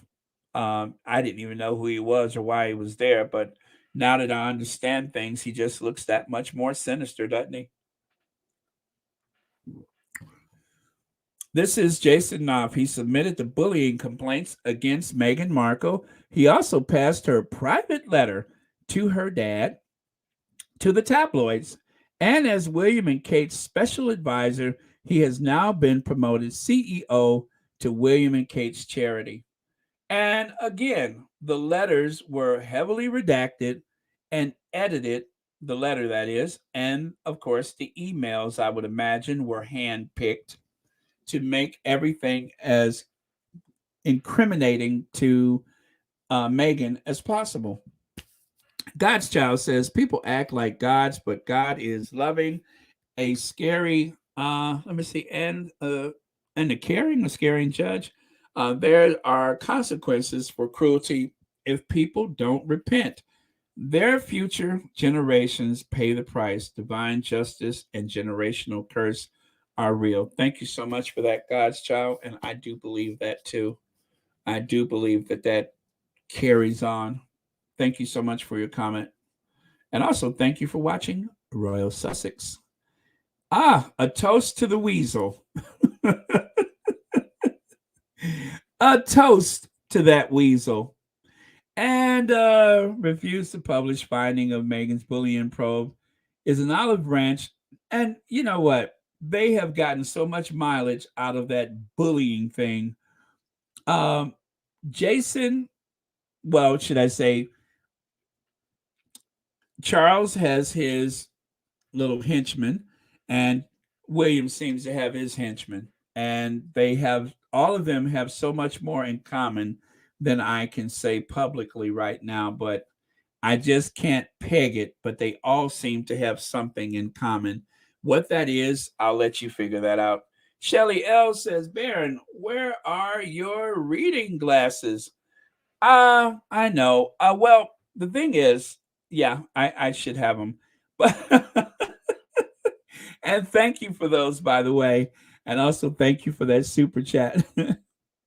But yeah, God, please make this happen. Whatever's going on in that photo. Free hugs from Jason.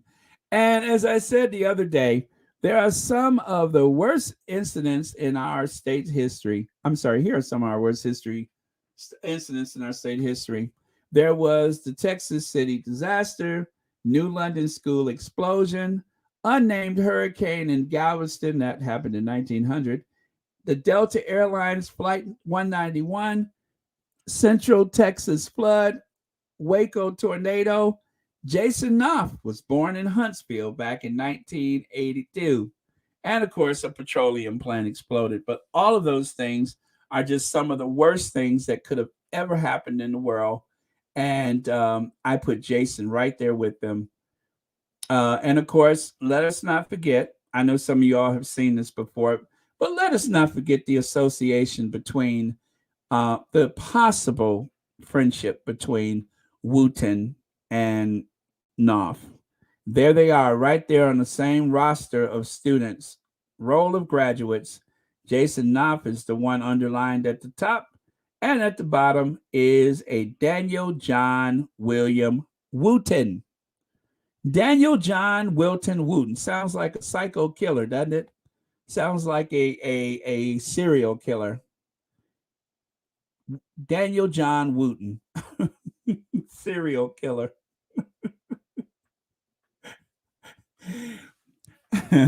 And of course, the calls are coming from inside the house. Did you see how Angela Levin just shaded Beyonce on? No, I did not see that. I did not see that. Hey, love. Gosh, I kind of want to though. I'll check it out in a minute. All right, so let me get back over here.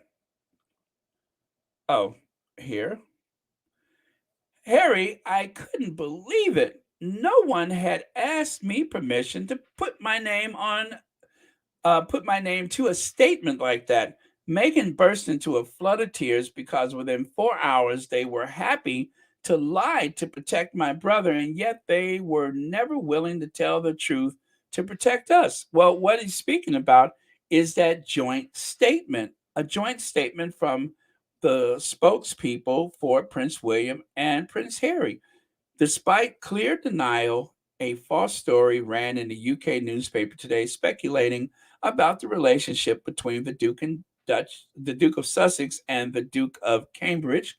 For brothers who care so deeply about the issues surrounding mental health, the use of inflammatory language in this way is offensive and potentially harmful. So, this, of course, is in response to the allegations to a story about William being a bully. So, they just, you know, put that out there, and Harry had nothing to do with it. Harry has set the record straight. I believe that the same thing was mentioned here, right? Harry set the record straight. I had nothing to do with it. That was something that they did themselves. And of course, Twitter is a flutter. Prince Harry and William joint statement behind the scenes. Well, if you take a closer look, well, this is how they came up with that joint statement. William signed his name, and somebody else, William, signed Harry's name. Anyway, this is what people are speculating is that this is how that joint statement was issued. It may have come from the same source, but who knows for sure. But then again, since my original got complaints due to the depiction of William, here's an update. I think what the complaint was the amount of hair. So, what is it? Ava Sussex decided to uh, issue another photo where it looks more like William today. But yeah, I love that the joint statement. Shelly L says, "Oh no, Angela better stay away from Bay. The beehive doesn't care. They are vicious." Yes, that's true, Angela. I'm sorry, Angela. Shelly L. Sorry about that. The beehive don't play. The beehive will come for you. Okay, let's go here. I've had to make peace with the fact that we're probably never going to get genuine accountability or a genuine apology from my family. My wife and I were moving on. Let me see. We're focused on what's coming next. So, yeah, that's how it is. They are moving on. At the end, of course, Harry was saying, this is my home, California. I'm happy. I couldn't do some of the things that I do with my children in the UK. a lot of that stuff is just not possible. So they have moved on. Now, a little soundbite to play for you guys. I'm disappointed with Prince William, Kate, and the royal family. Harry, his mother, will be so proud of him for what he's done. Okay, so let me get that soundbite for you guys. Hopefully, it does not buffer. Be prepared to adjust your sound and roll them. Wait. Good morning, panel. Thank you for having me on. Oh, you're welcome. I'm very, very disappointed in William and Kate and the royal family. Yeah. Basically, previous caller said that Harry and Meghan threw them under the bus. It was the other way round. Yes. They done it to Diana. Now they're doing it to Meghan, exactly the same. She got no support. You don't have mental health issues in the royal family. You're not allowed to have the mental issues in the royal family, but we all know it's out there. And as someone said, Prince Andrew, we're not going to discuss that today, done much worse. Harry spoke up. His mother would be so proud of him for what he's done. And William should get his act together. Because I was a great lover of William. Sorry, you said that straight off, that you're very disappointed in William and Kate. What element is it that you're most disappointed in the two of them? The briefing against them, the accusation that William shouted at Harry? Oh, that was one of the things that he shouted at Harry, but I think there's a lot more going on behind the scenes. Isn't a cross-up between brothers kind of normal? Well, it can be, yeah, but not to the degree what they've done with Meghan and the papers.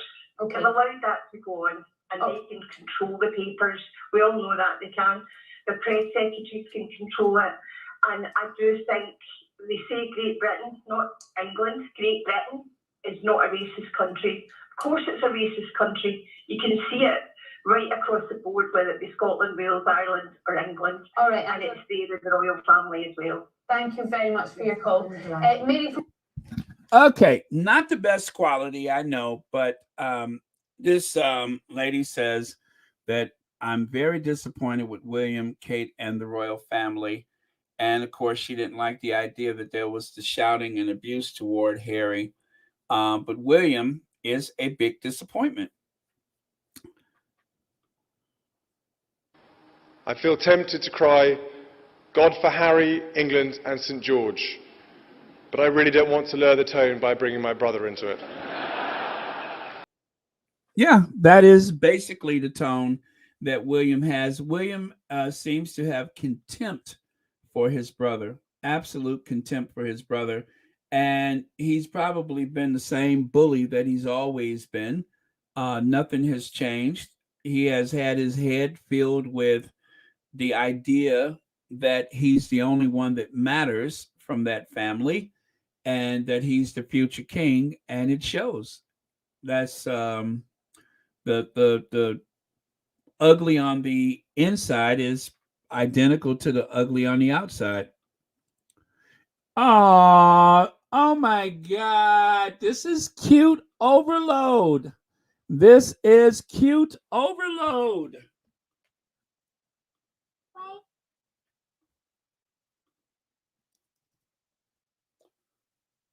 Okay. All right. Hit it, Archie. White diamond in the sky. Twinkle, little star. White diamond in the sky. Twinkle, little star. White diamond in the sky. Twinkle, little star. Aww. I love him. I love him. He is the most adorable. Just, do you see him playing his little piano? Do you see him playing his little piano? Do you see him playing his widow piano? He playing his little widow piano. I mean, just absolutely adorable. Don't you love it? I'm just like, Is there anything as adorable as this piano playing? This is like, for 2022, this is the cutest thing ever. Ever. The clip of let me see Space and Harry. Oh yeah, Harry and William playing the piano. You hear the character of Space. He yelled at Harry for, I believe, stepping on his shoe. Yes, when Harry, I remember that clip. Harry and William were on the piano, and William was being an absolute brat, an absolute spoiled brat. But fortunately, we have little Archie to cancel that out. Archie will cancel that out for sure. Oh, that's so cute. Just adorable. Just adorable he is. Ugh. Okay. I would far rather get destroyed in the press than play along with this game or this business of trading negative stories. To see my brother's office copy the very same thing that we promised that the two of us would never ever do, that was heartbreaking. That's what Prince Harry said, is that we promised that we would never do that, and that's exactly what William did. As far as I'm concerned, William sanctioned the abuse of his brother and sister-in-law, and I'm going to say this again. I know there's no truth to the bullying claims. I'm going to just say that there's no truth to the claims that the Duchess of Sussex bullied people. I think there were staff that were caught in tough positions because of William. I think William is the absolute bully. And whatever the circumstances is or was and will be, you don't ever choose the help over your family. William essentially chose the help over his brother. William sided with the help over his brother. I'm going to say that one more time. I don't care what happened. William sided with the help. A known bully accuses his brother's wife of being a bully. A known bully. He's a known bully. There's more evidence than you could shake a stick at that he's the bully. But as they say, the palace turns things around and decided to charge Meghan as being the bully.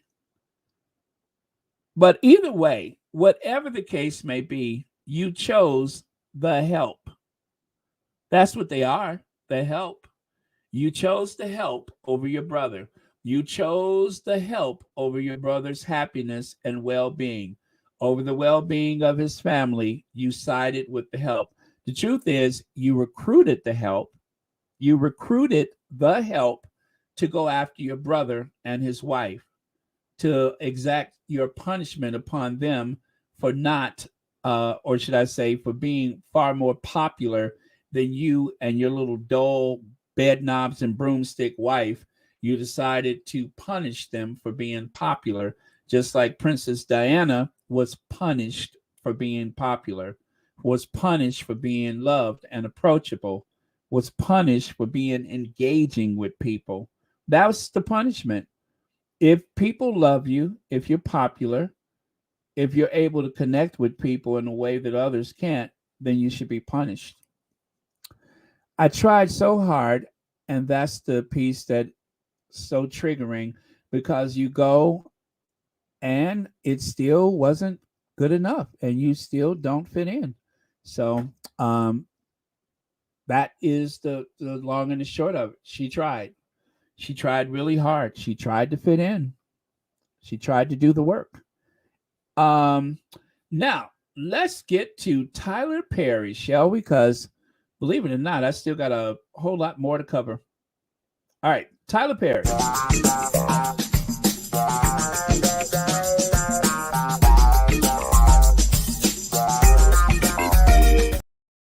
Hello.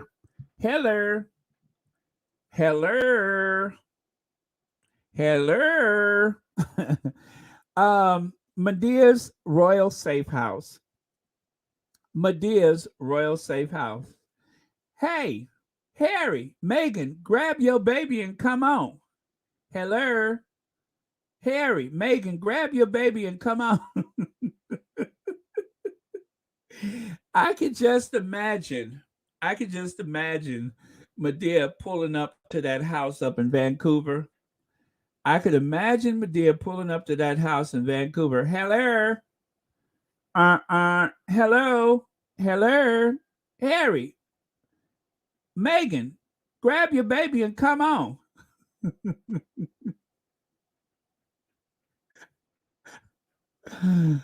Madea to the rescue. Madea to the rescue. Medea's Safe House. Now, I'm going to be very fair. I made the one on the right side.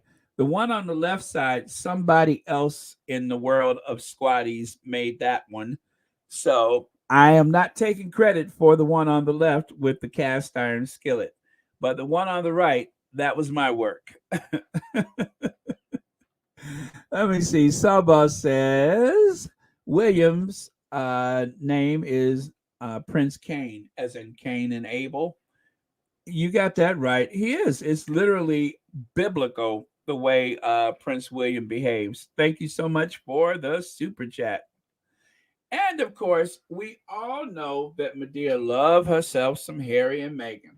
So there is Madea just sitting in her saloon on the phone talking to her good girlfriend, Princess Meghan, listening to some of the things that are going on.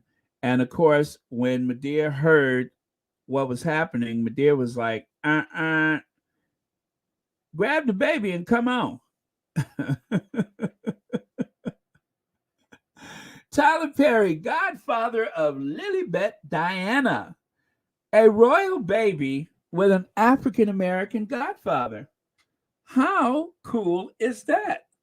And well deserved, I might add. If anybody should be given such an honor, it should be Tyler Perry. Tyler Perry, oh my God, one of my favorite things about this entire series is the contribution of Tyler Perry.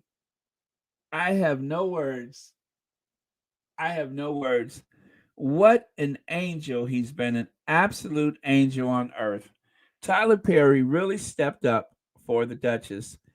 To the idea that he reached out to her, and at the time when they were so desperate and they didn't know where to turn or what to do, Tyler Perry stepped in. Yes, tell me what's going on. What can I do to help? Oh my God.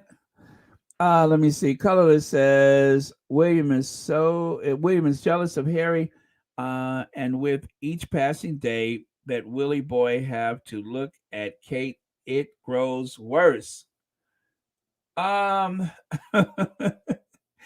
contempt that he has for her is legendary. It's only a matter of time, but the way that they glare at each other, I mean, is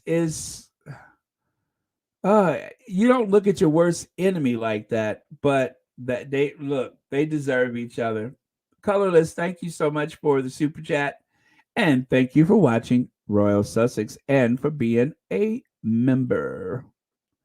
And then there's this, loving the evolution of royal godparents. So there's William's godmother on the right, and there's Lilibet, God's father, on the left. Now that's the evolution. Actually, I guess the photo should. But anyway, there is an evolution going on there. Don't you love that? I mean, Monisha Raji, thank you so much for pointing that out. But there is an evolution in terms of godparents.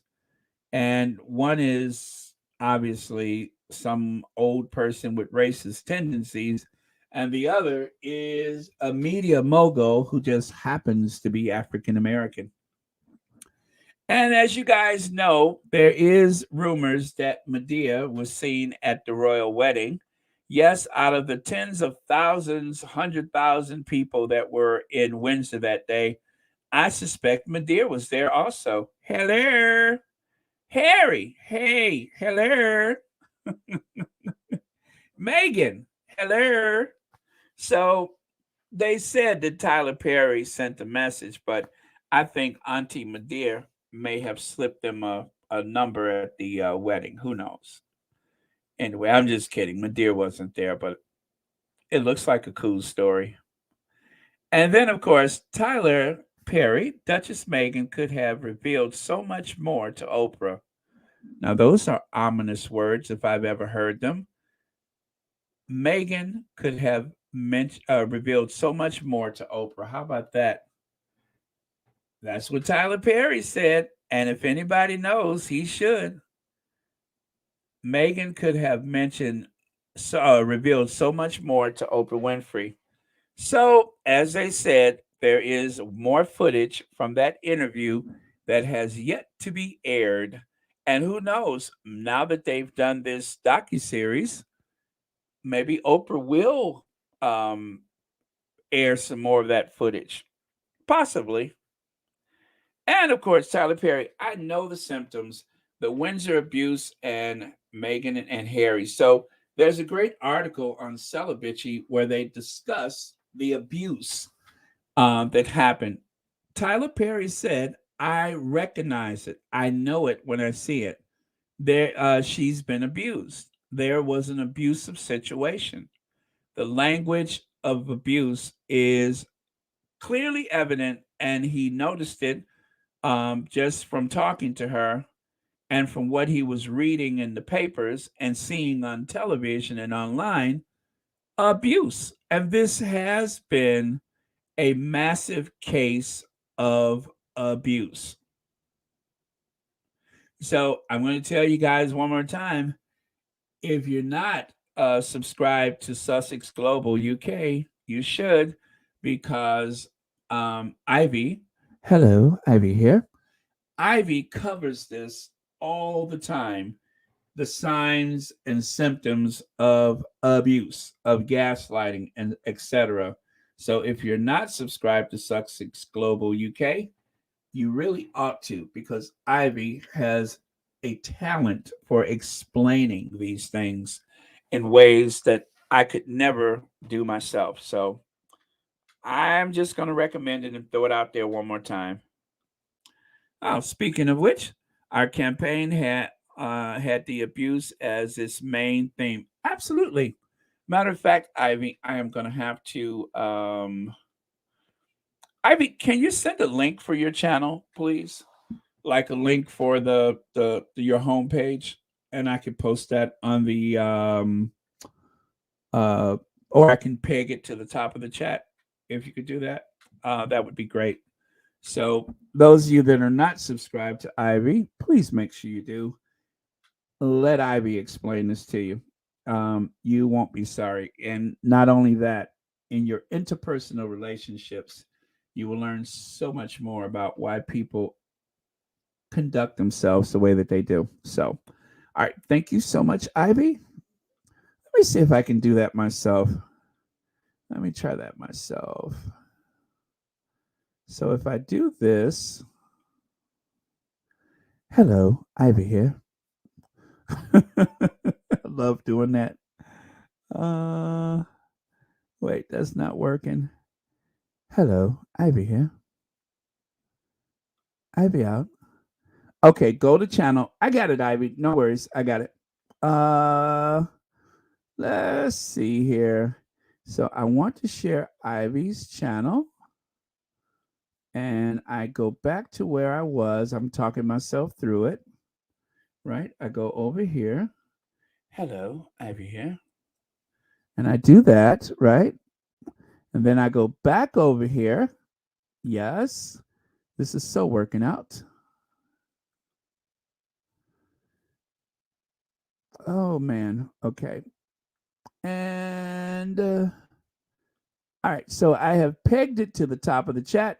So when you guys have an opportunity, please make sure that you go over to Ivy's. I'm telling you, you won't be sorry. You will not be sorry. Ivy goes as deep as an ocean on these topics. And again, you will be well served to subscribe. All right. Thank you so much, you guys. Please make sure you do that. And then over here, I got off the phone, took it all in. Then I called them back and I go, hold on a second. Does this mean I got to go over there and do all of that in the church with them? Because I don't want to do all of that. Oh my God. I screamed when I heard Tyler say that. I mean, literally, I screamed this morning when I heard Tyler say, I got off the phone, I took it all in, and then I called him back and said, hold on a second. Does this mean I got to go over there and do all of that in the church with them? Because I don't want to do all of that. That was the funniest thing. I literally screamed when I heard that. I screamed. That was too funny. Let's see here. Brianna Cares, super sticker. Thank you so much, Brianna. Thank you so much. You really do care. Thank you. And thank you for the super sticker. And thank you so much for watching Royal Sussex. And happy Thursday to you. Okay, so that was fun. Oh, also, this is from Royal Suitor, R.S. Locke, Royal Suitor. So if you recall, Royal Suitor, some of you guys are not on Twitter, but Royal Suitor is like amazing. That thing that, remember the video from James O'Brien, the one where he talks about Meghan being at the very top of the aristocracy and such.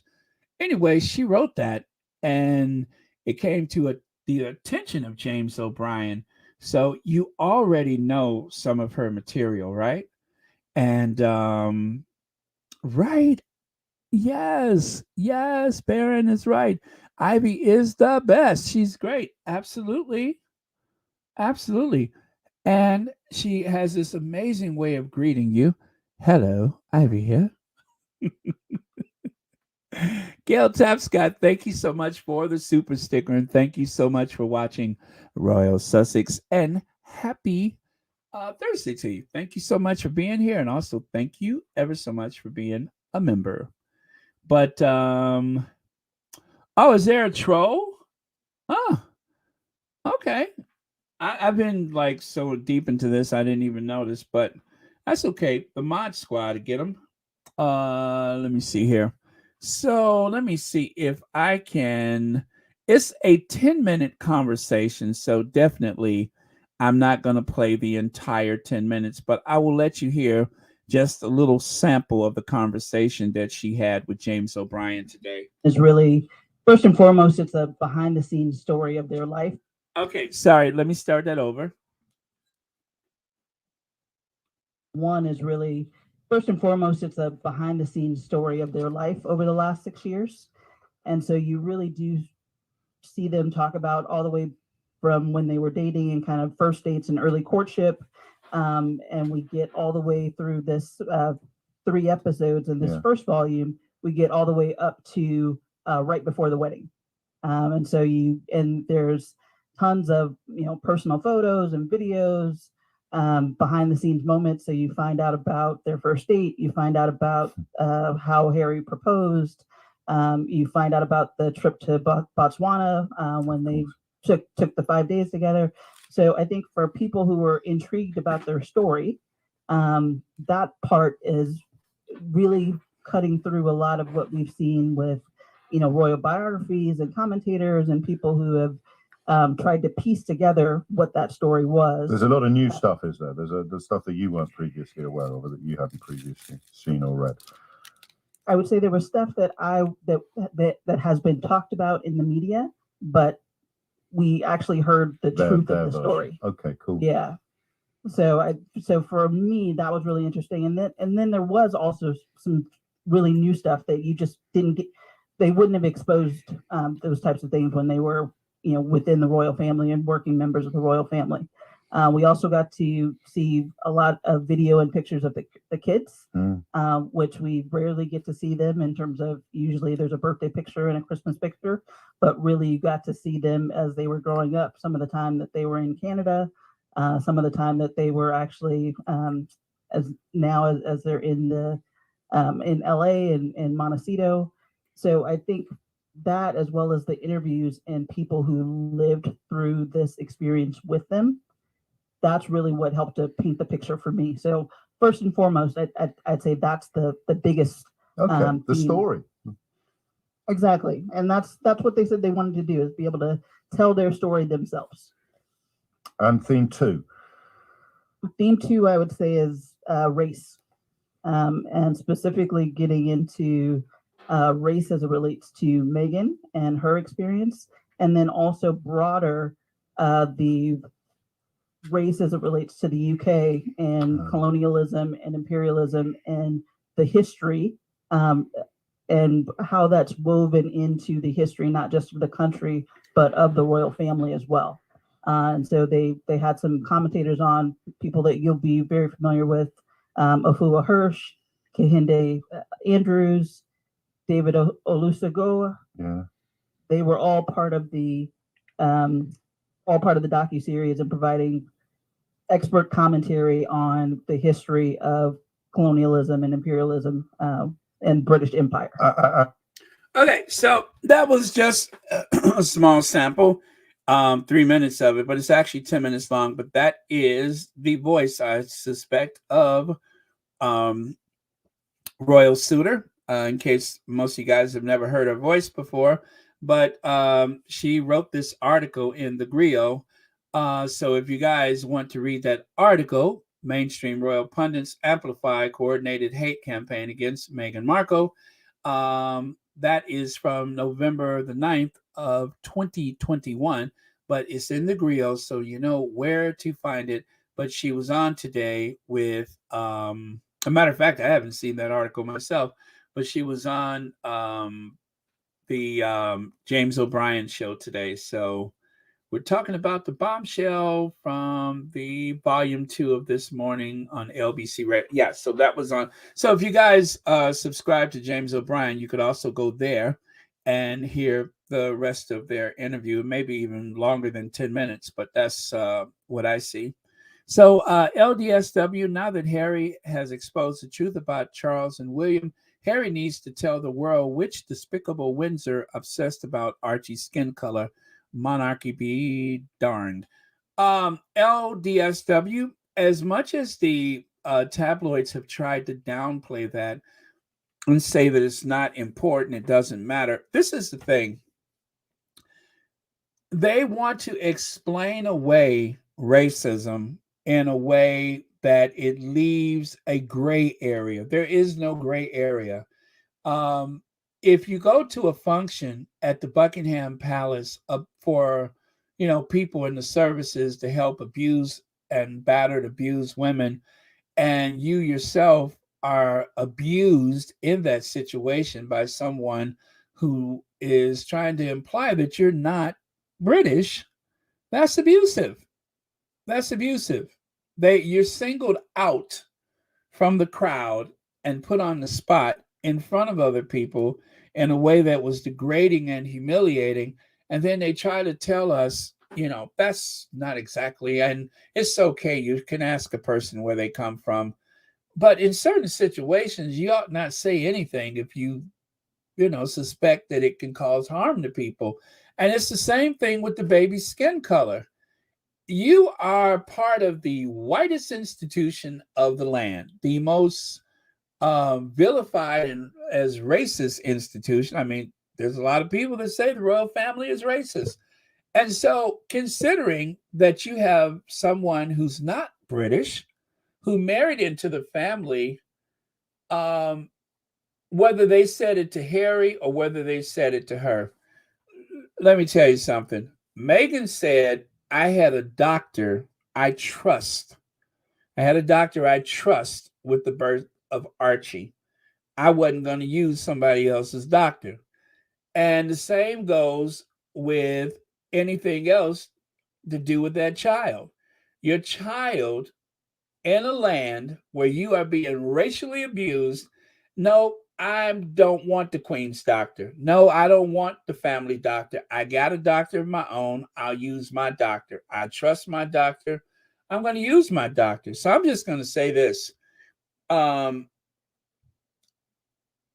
African American women,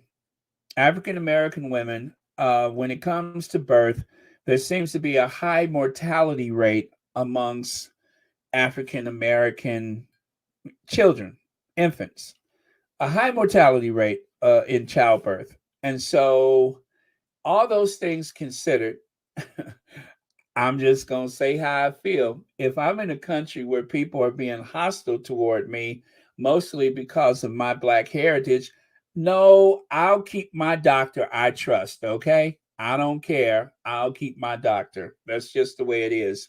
Till we figure out why there's such a high mortality rate between, Black infants at childbirth and going to this doctor. No, no, no, no. You get what I'm saying. I'll stick with what I know. Never mind. Thank you so much. Appreciate your help, but I'm going to stick to my doctor. You're not, like, you ain't touching me. I'll stick to my doctor. That's just the way it is. Sorry. Now, Meghan was too polite to put it like that, but I'm just going to say it for her. I'll stick to my doctor. I don't trust you. I don't trust this institution. I don't trust none of y'all. The only person I trust is Harry. Nope, you're not touching me. So that's that. So Meghan's too polite to say it. I'll say it for her. You ain't putting your hands on me. I got a doctor. If I've been with this doctor, I trust that doctor. Why in the world, in this situation, with this institution, would I take your suggestion? That's just not going to happen. Sorry, that's just not going to happen. So again, Meghan wasn't really in a place where she wanted to say that. I don't even know if she feels that way, but I know what I feel. And I know what most of y'all are thinking. No, you're not touching me. And you're not touching the baby either. So it's just the way it is. It's just the way it is. You're not touching me. You're not touching my unborn child. You ain't looking at me. None of that's going to happen. So they did the right thing. They did the right thing. This is not the heir to the throne. This is not the heir of the heir to the throne. No, you're not touching me. So that's it. Case closed. Connie Bomber. Hey, Connie Bomber. But yeah, that's it. You're not putting your old crusty hands on me. I mean, why? You know what I'm saying? That's a very personal thing. That's a very personal thing. I don't know that you want me here, let alone my child. No. No. Uh-uh. Nope, nope, nope, nope, nope. That's a full stop. That's a hard no. That's a hard no. Mm-mm. Some things just ought not happen, and that's one of them. But we have a physician. The Queen's Nope, nope, nope, nope, nope. Sorry. You won't put those old gnarly hands on me. So yeah, she did the right thing, and I applaud her for it. Thank you so much, LDSW, and thank you so much for the super chat, and thank you so much for watching Royal Sussex and being a member. Shelley L says, in reference to the person who mentioned Madea cutting all the royal family, cutting all the royal family's furniture, wouldn't it be hilarious if the Queen had given her speech in front of half her gold piano? Oh yeah, the speech in front of her gold piano, just leaning against the wall.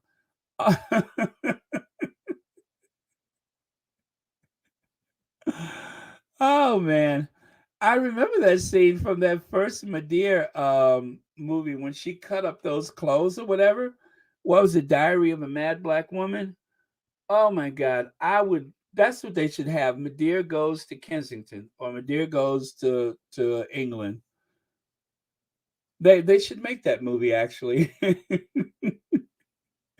There is like a ton of possibilities with that storyline. Thank you so much for that, Shelley Ellen. Thank you for watching Royal Sussex. Okay, so so long as we're all on board with the thing about the doctor, I'm done with that. Now, these are middle-aged Caucasian women creating constant attacks from "Go Back to America" to "Why Don't You Die?" Now, the other day, someone told me in the comments, they said, "I'm offended.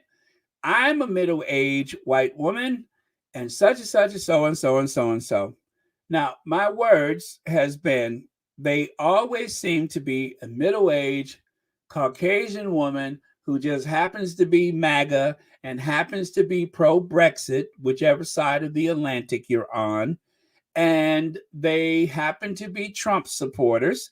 That's just the demographic.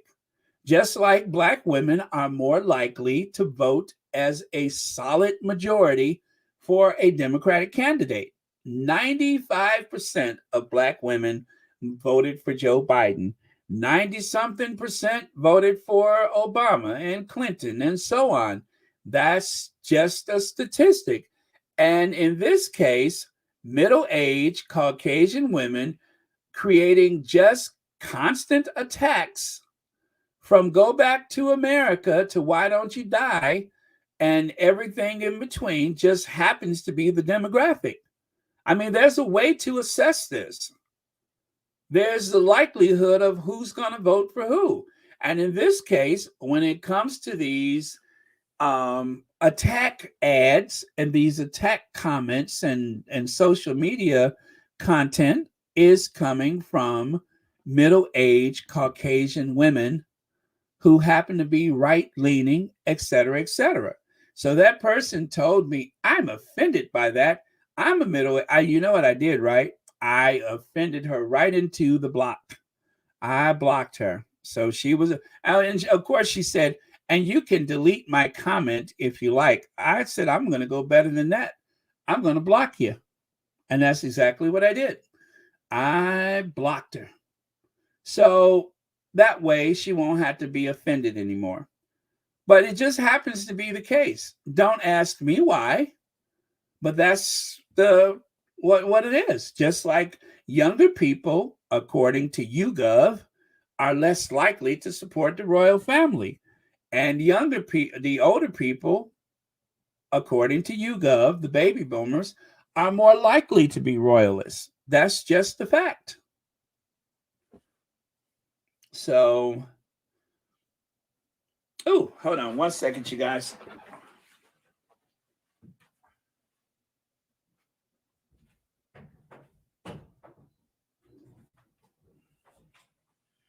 Okay, I'm back. Sorry about that. All right, I had to switch something on. But yeah, so as I said, someone got all caught up in their feelings because they didn't like me saying what Christopher Bosey just said here. This is what I said. That just happens to be the demographic. Don't ask me why, but it is a fact. That's the demographic. Just like, you know, if I look at the analytics for my channel, 90% of the viewers of Royal Sussex just happen to be women. And a certain percentage are ages 55 to 65, 65 to 75, and 75 to 85.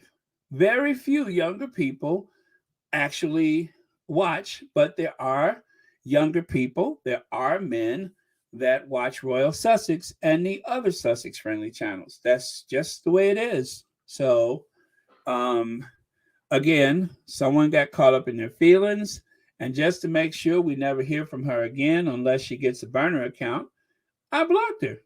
So, but what is it about a certain demographic that have a fear of brown or Black people? What is it about people of a certain demographic that has a fear of Asian people or Muslim people or Jewish people. Why is it? It just happens to be the case that it's a certain demographic that are so intolerant of certain things. Why is it people in the Bible Belt are more likely to get a divorce than people who don't live in the Bible Belt? I don't know, but that happens to be a statistic. If you live in this neighborhood, you're more likely to make more money than somebody in another neighborhood. You know? And if you hang around crap long enough, after a while, it doesn't smell. So, yeah. But yeah, somebody got caught up in their feelings. I was just like, okay, tell us what you really mean. Well, she told me that she was offended by the comment and that she'll never and feel free to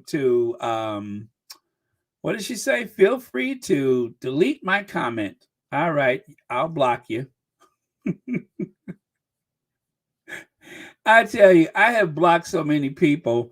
It's like a reflex at this point. It's like a reflex. But yeah, she was hot with me. How dare you? How dare you? I'm a middle-aged white woman. Oh, well, and of course she said she happened to like Meghan, but she was offended by what I said. That's what the other part she told me, that she likes Meghan and she was offended by what I said, and that I could go ahead and delete her comment. I said, you are much obliged. Delete, block, delete, goodbye. So yeah, we won't have to interrupt one another's lives ever again. So that's that. But numbers don't lie. People lie, but the numbers don't lie. People can skew the numbers, but when you do an honest assessment, the numbers do not lie. So, excuse me, I was looking to see if I still have that comment, but I guess maybe I didn't, because a lot of those comments I screenshot them because I never know if I'm going to need them for litigation. Like this one right here. Stop all the unnecessary chatter, chuckle, and laughing. Thanks. That's what someone told me in the comments the other day. Stop all the unnecessary chatter, chuckles, and laughter. Thanks. Well, that was when I discovered that new safe word. Do you guys remember when I discovered the safe word the other day? Do you guys remember that safe word? Do you? Do you guys recall that safe word the other day when I got so tickled I couldn't breathe? Oh my God, that was so funny. But yeah, I discovered a new safe word and I couldn't stop laughing. And someone was like, stop all that unnecessary. I'm like, gosh, old people are mean, ain't they? Wait a minute. I'm old. Well, older people are mean. Yeah, that is the safe word. Nana. If you are in the throes of passion and your partner is going a little bit too far, instead of saying, stop, you heard me, just say, Nana. Oh, man. All right. So we did that. If you missed my interview, okay, we've done that. How do I have that twice? Do I have that twice? No, I don't. Oh, well, anyway, I talked about that already. Okay, so Alexis says they had Meghan move from her home in Toronto to council housing in the UK. I'm sick.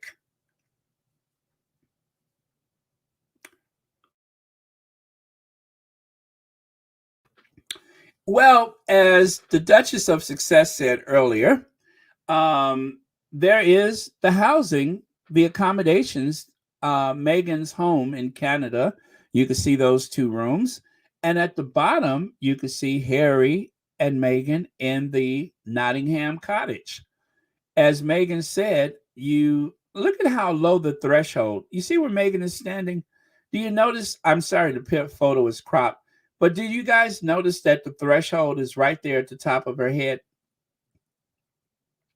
That's one of those spaces that Harry has to duck his way into.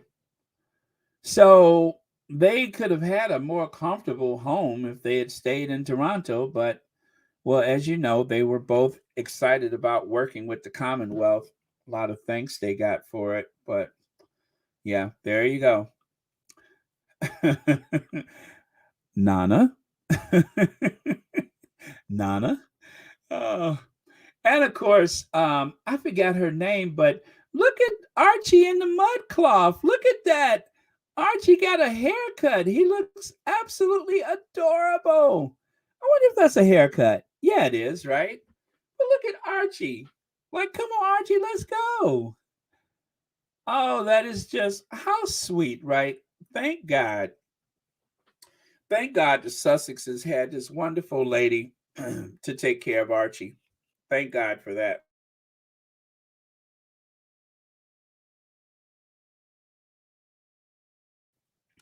As a matter of fact, I think if the Queen's doctor looked like her, they might have used the Queen doctor. But since the Queen's doctor,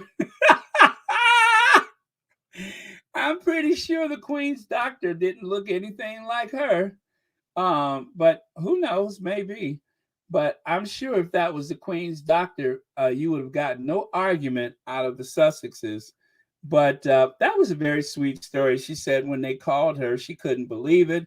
And then she said she was driving so fast. She said, I may have gotten a ticket. And then she said, yeah, I did get a ticket, didn't I? Oh, man. So, yeah, that was a very sweet story. I love that story about the phone call that the Duke and Duchess of Sussex would like to meet you. Oh, so sweet. Archie is adorable. And how about this? Beyonce? What?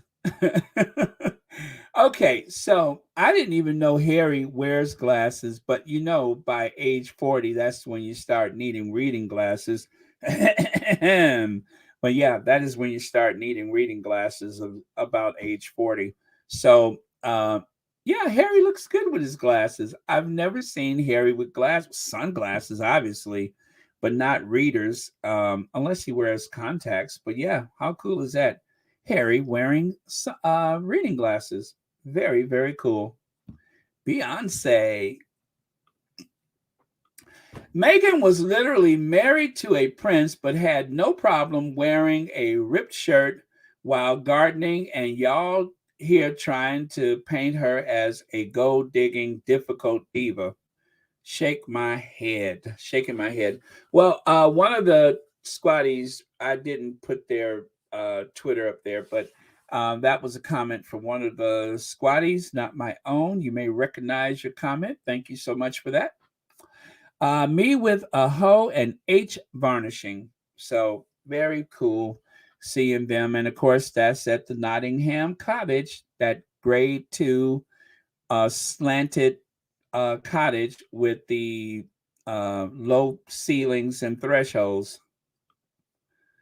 And this tonight, this was this evening's Christmas carol. As you can see, there's nobody there. This is the big event at the Westminster Abbey that was supposed to draw thousands of people to gawk and observe and watch the royal family at the Westminster Abbey. Well, as you can see, there's practically nobody around. The streets are empty, save for all of the stuff going on at the Westminster Abbey. But yeah, there's Duchess Doolittle stepping out of the Range Rover, and I suppose the egg is getting out on the other side. But yeah, this is tonight at the Westminster Abbey. Not a lot going on. The streets are empty. Yeah, there's nobody there. I mean, even in the background there, you can see the side of the building because there's nobody standing there gawking, trying to look at them because there's nobody there. And that's the same way it was last time. Nobody showed up. Nobody showed up. It was, lackluster as usual. So this was last time. You could see there was a choir outside, and in the background there, you can see the bus there. There's fencing right there, but really there's nobody in between the barricade and the bus. So this was last year. And of course, this is this year. Yep, not even as much as last year. I mean, there they are getting out of the car. There's nobody there to greet them. So that is that. The drab for after Netflix Harry and Meghan series. No comment. No official comment, rather. So this was from Celibici. Now, Celibici, that is where I got the term jazz hands. Well, here's Celibici calls instead of the Fab Four. Now it's the Drab Four. I love that. I love Celibici's quirky comments. Kaiser and the other lady, they come up with some clever stuff. And you know what, guys? I'm done. Done. That is the end of Royal Sussex for today. Thank you all so much for being here. Thank you for spending some time. I really enjoyed it. Thank you all for your generous contributions. Greatly appreciated. And also, thank you to the Mod Squad for hunting down that troll who has had a subscription for over a week that they're even here. But yes, thank you so much for that. And thank you all for being so patient with me coming on today. Thank you, my fellow content creators and peers for being here. That is always very supportive. Miss VS Speaks, Pedo from Facts and 2 Cents, Duchess of Success from Duchess of Success. And of course, hello, Ivy here. And I hope I'm not forgetting anybody, but yeah, thank you all for being here. Very, very nice. Greatly appreciate it. Love the support. And of course, as I say to you guys all the time, please make sure you support the other Sussex friendly channels, because when the algorithm kicks in, we want some of those people that are on the fence about Harry and Meghan to find a friendly voice, okay?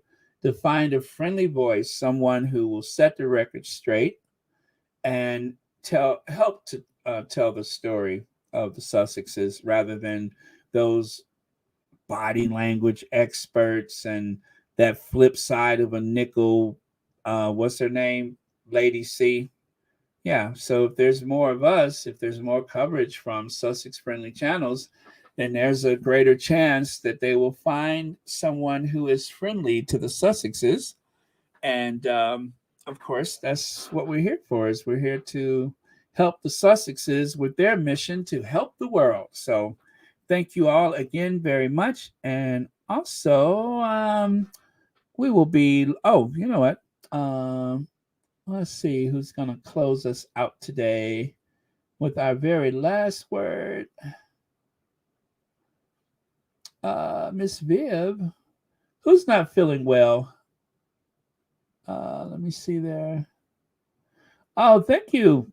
Thank you so much for being here. Louise Narcissus, thank you very much. Let me see. All right, that looks as good as anything else. So, Jedi something says, have a safe and happy evening, all. Well, thank you so much. I greatly appreciate it. And I will see you all tomorrow. Can't believe we've been on for almost 3 hours. What in the world did I talk about for 3 hours? I feel like somebody roofied me or something.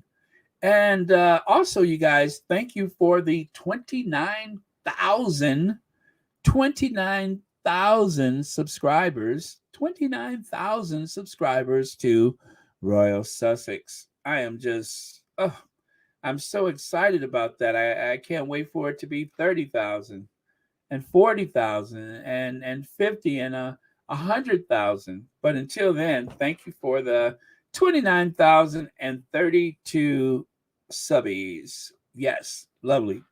Very grateful for that. Oh, thank you, Connie Balmer. Thank you for staying up so late with us. All right. See you, Phyllis Brooks. See ya. Thank you. Point I stopped dreaming, and God's dreams were much bigger than mine. And I found myself at a place where everything that I had dreamed had come true. So now the things that are happening are far beyond anything I could have imagined.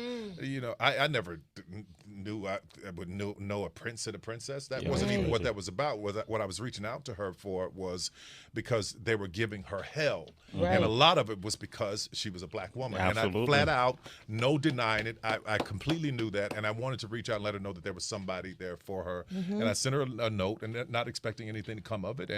And she said, thank you so much. And that was it. And a couple of years later, we started talking, and she was able to talk. And the only reason I'm sharing this is because she shared it first. Okay. Yeah. And we were able to talk, and she was telling me some of the things that were going on. And I'm just so proud of where they are now, because I'm gonna tell you something.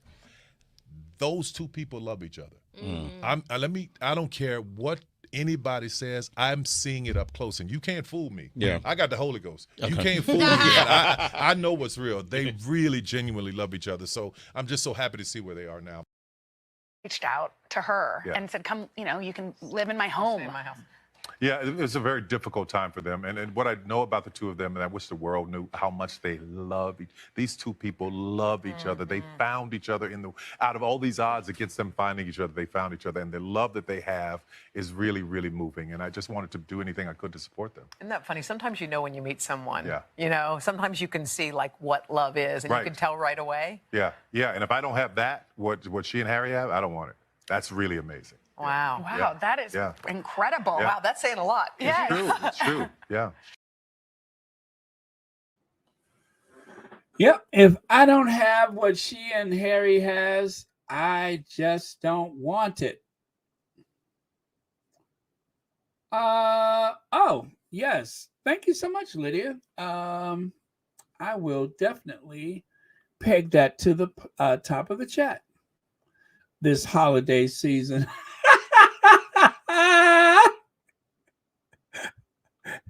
Of course, no one's has no obligation to purchase anything on the wish list, but should you choose to do so, I mean, I will make it available because, well, let me see. I don't want to offend anybody, but there you go.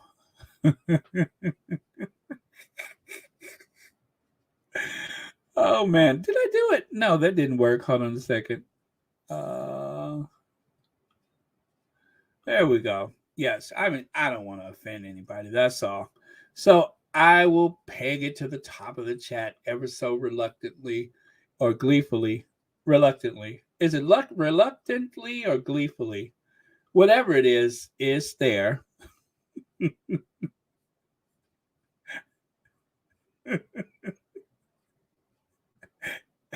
Reluctantly, gleefully, cheerfully, excitedly, it's there.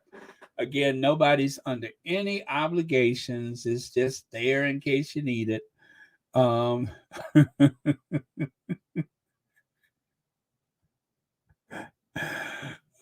man. But anyway, let me stop smiling. My face is hurting. All right, so thank you guys, and I will see you all next time. I know, Lucy Wynn, isn't it this? I'm just the worst actor since the last Keanu Reeves movie. No, the last Mickey Rourke film. No, the last, let me see, who's the bad actor? I mean, I love Keanu Reeves, but he's a bit of a ham. I mean, he's better now. He's better. But